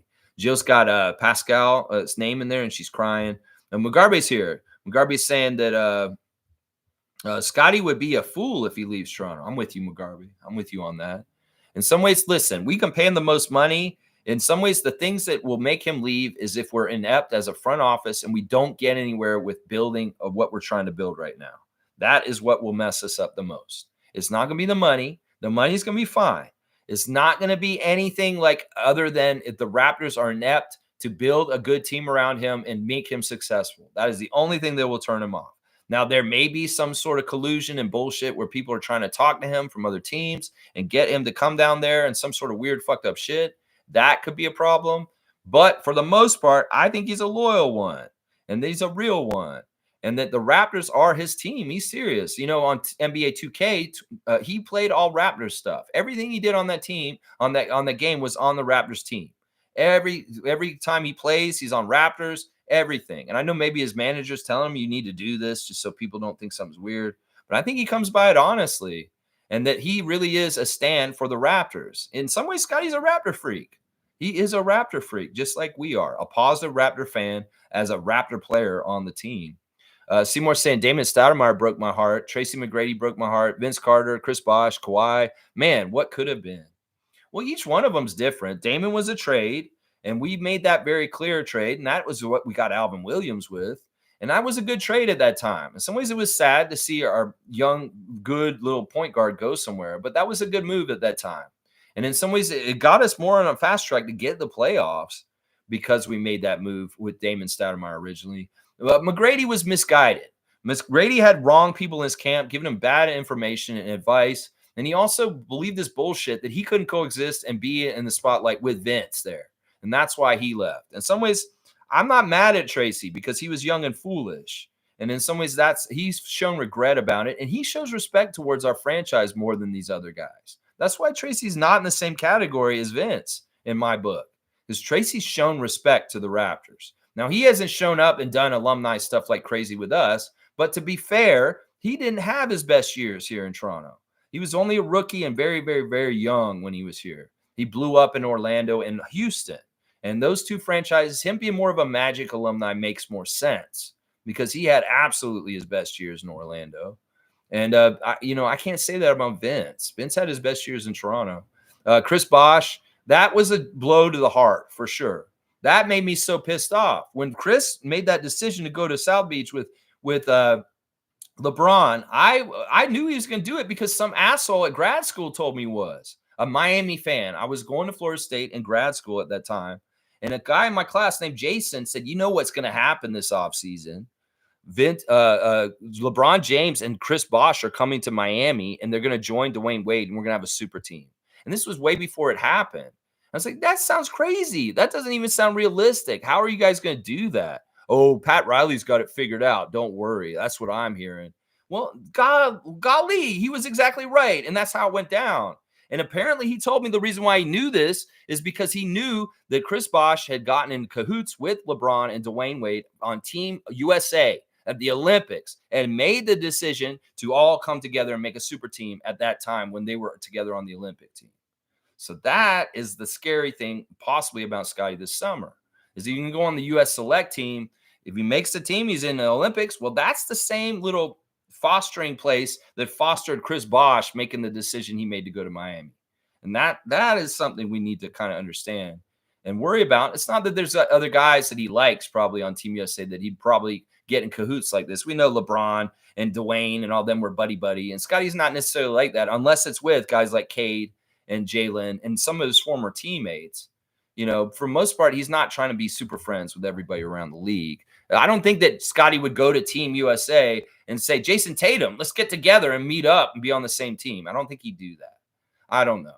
These are things we could have concerns about, though, as Raptors fans, for sure. For sure. Kawhi, we know why Kawhi did what he did. A poor decision. The Kawhi decision was a poor decision. We know that at this point. Stargate saying both Tracy and Damon said they wish they could have stayed in Toronto. Could you imagine Damon, Vince, and Tracy on the same team? Yeah. And then like Marcus Camby, too. There was a lot of good draft picks by the Raptors around that time. We did really good drafting. We drafted so well. In fact, we still continue to draft really well. James is saying Tracy McGrady's top 5, so underrated. Not on the Raptors. He doesn't deserve it on our team. His accomplishments with our team were not anything. He was a bench young guy who, you know, he was talented. He had a lot of potential, but he really didn't blossom here. He didn't blossom until he got to Orlando. So in some ways, I can't put him high on the rankings of the greatest Raptor of all time just because of his time here. It was not really the same as the rest of his career. Is it? Yeah. Seymour saying Stargate 100%. Jill saying Scotty said he wakes up every day thankful to be here and thankful to be in the NBA. Exactly. He has a gratitude attitude. And he has a lot of love and respect for the Raptors organization and everything they've been doing for him so far. In some ways, it is really true. The part of the growth, if he wins Most Improved Player of the Year this year, that's a testament to the Raptors, their development staff, and his hard work last summer and doing everything the way that he did it. It gets him that point. So in some ways, he may not do that in the ecosystems of other franchises. That in some ways, he's set up to succeed here in Toronto, and he understands that. Seymour saying RJ Barrett. Yeah, she likes RJ Barrett. Mugabe saying, Lex, I can say what I want now because you won't get mad today. Laugh out loud. I know she's next to me. And in some ways, I can't act out and get all angry. She's gonna get mad at me, right? You do you. No, see, she's gonna say, do you? She's not gonna stop me. She lets me be me. That's part of the reason why I love her. And that's part of the reason why she loves me is because I let her be her too. So it's just how it is. Yeah, Mugabe's getting laughs from Seymour. Let's see. Jill's saying, Trevor J, your day in Manhattan sounds amazing. Do you have a brother? Cheers. she's wondering if you got somebody that she can talk to real quick, Trevor J. Jam Joseph saying triple-double for Pascal tonight, calling it now. Ooh, he wants a triple-double for the other side. Siakam on the Pacers. Well, let's see if we can see Scotty get a triple-double tonight. We'll have to see. Trevor's saying all of his brothers are married, unfortunately, Jill. There's a cutoff. Jill's got the cutoff, and she's saying, damn, Trevor, damn it. Most saying, W stream Lex, keep at it always. Good vibes. Only go Raptors. Let's try and keep climbing. That's right. Good vibes only. I love it. Thank you, Monique. I appreciate your presence as always. And let's have a good time tonight. And let's see the Raptors beat Siakam and the Pacers. Stargate saying, here's a potential starting 5 we could have had. Damon Stoudemire, Tracy McGrady, Vince Carter, Antonio Davis, and Charles Oakley. Wow. Yeah, that's a pretty nasty lineup in some ways, for sure. Jill saying, let's do a Raptor Freak trivia soon. Next Tuesday. We'll be doing Raptor Freak trivia next Tuesday. Seymour saying, Pascal might treat us like a bad date on Valentine's. I don't know. I don't know how this is going to be with him. In some ways, you know, Pascal's different. He's a different kind of competitor. In some ways, he might be nice to us. I feel like Fred was nice to us by not playing. I don't feel like Fred was mad that we beat the Rockets on Friday night. I think in some ways he was happy the Raptors beat his team on Friday night. I don't know. It's going to be weird to gauge how Pascal feels about this. Is he going to pull punches tonight because he's playing against the Raptors in the friendly confines of the Scotiabank Arena that he knows so well? Or will he go off? I'll bet you the competitor in him will go off. But then maybe he is a little soft on us. Maybe he cares about Scotty and our team, and he sees how we're going through, and he feels bad. He wants to be a little charitable and maybe pull a little punches, and maybe we win today, partly because Siakam. We'll have to wait and see. We'll have to see. We'll find out tonight, 7:30, Scotiabank Arena. As I said earlier, get there early. They're doing special ceremonies for Siakam and Barnes being an all-star. So they've asked everyone to come to the games early if you're going to go to the game tonight. Come down there early, please. Let's see. Pascal might treat us like a bad date on Valentine's. Watching the sunset in the mountains is romantic too. Flowers and chocolate. There you go. There you go. Ooh, chocolate sounds good. You want me to get you some chocolate? Well, maybe I will. Maybe I will get you some chocolate today. Mugabe's saying Pascal might not be good tonight because he's too emotional. That might be true too. I don't know what to expect with this. He's a different type of NBA player. He just is. In some ways, you can't expect certain things with him. He may be very good. He may not be. Who knows? Seymour's saying, do you own a cowboy hat? To Cowboy. Oh, yeah, he does. I'm sure he has a cowboy hat somewhere. If he doesn't, he could talk to Bruce Brown Jr. He's got a plethora of cowboy hats in his collection. Jill's saying, go Raptors, go. All right, let me start wrapping things up real quick so we can go on with our days. Thank you for joining Adriana and I on the special Raptor Freak Valentine's Day edition. I'm so happy to have her co-host me today. I asked her, and I said, it was Valentine's Day. This is the day for you to come and sit with me on the stream if you want to. And she obliged. I'm very happy about that. I've asked her to be on the show before, and she's kind of been like, I don't really do it.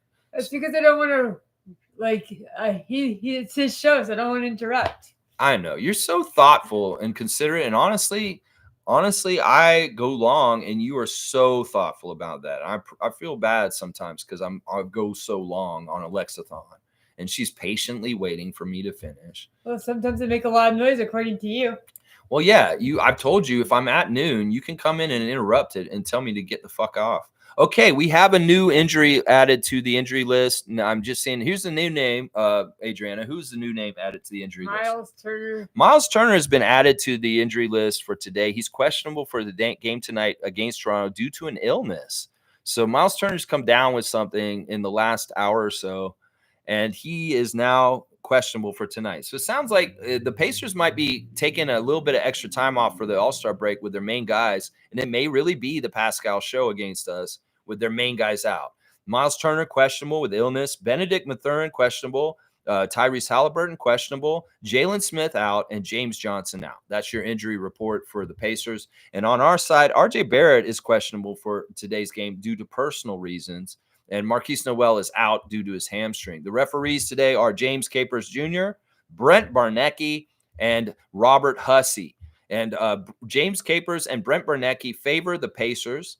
Robert Hussey favors the Raptors. But not by much. Not by much. Mohamedou Gueye getting his first basket celebrated by Mr. New York City on his Instagram stories. Also, Marquise Noel getting a haircut yesterday for his All-Star weekend to get ready. It's too bad you're not going to play. They did announce on the 9:05 game last night, Marquise Noel will not be able to participate in the All-Star activities that he got selected for, which is sad. Dennis Schroeder's. We'll get to sit there and look pretty, like I'm supposed to. Yeah. Well, okay. Dennis Schroeder is celebrating 5 wins in a row for his Braunschweig basketball team, and he's also got some pictures of him come the game. And he's getting another chance to compete tomorrow on the Brooklyn Nets. Slim Duck has a very interesting post about the ones that my one friend that can see the truth. I love you. So there's something really ominous and cryptic about some of the stuff that Chris is posting right now. Chris Boucher. He says one friend can see the truth. And it's like, that's very interesting. Very interesting. I don't know who he's talking about. Javon Freeman Liberty celebrating his 36-point game for the 905 last night. Of course, he was one of the 3 stars of the game for me. They were Javon Freeman Liberty, Justice Winslow, and Omari Moore, the 3 stars in the 905 loss to the Greensboro Swarm last night. They will be playing the Greensboro Swarm again tomorrow at Mississauga also. So there's your Raptors Instagram check real quick. If you have a Yahoo fantasy team, please check on it and get it taken care of and take care of your team. Also, we see on Precious Achua's Twitter reunion of him and the photographer Tristan Forbes. Of course, he is with the Houston Rockets and Fred VanVleet. We saw him in Toronto last Friday. He was palling around with everybody on the sidelines, the big photographer. Well, here's a nice picture of him palling around in New York City with his friend Precious Achua. So Tristan is an important photographer in Raptors history, and a lot of the old Raptors and Fred VanVleet love him very much. So this is very interesting to see him in those situations. All right, we're going to finish up right now. Let's see. Seymour saying, Lex and Adriana, you guys rock. Have a great one. I appreciate that, Seymour. That's awesome. Thank you. And Jill saying, Adriana, looking at you like you're a fudgicle. Yeah, she does do that sometimes. She always tells me to stand right there. Just stay right there. Ooh. Yeah, he's very pretty. Like, it's usually when I'm like bending over to pick something up. She's like, ooh, stay right there. She's very misogynist, very sexist, and kind of like treating me like a sex object. That's how But she he's does cute, it. so why shouldn't I? She says, I was like, what am I, meat? I say, what am I, meat? And she's like, yeah, you are meat. And you better just like it, is what she tells me. It's the kind of stuff she says in private, not on the streams. And say, yeah, you are I meat. hope your father or your mother isn't watching the stream right now. I don't think they'd be upset about this. They've seen us around each other. They've seen how we flirt. It's fine. It's not like a big deal. Yeah. Let's see. Seymour saying, well, it is Valentine's Day, Jillian. Go get you a snack. Laugh out loud, Jill. That's funny.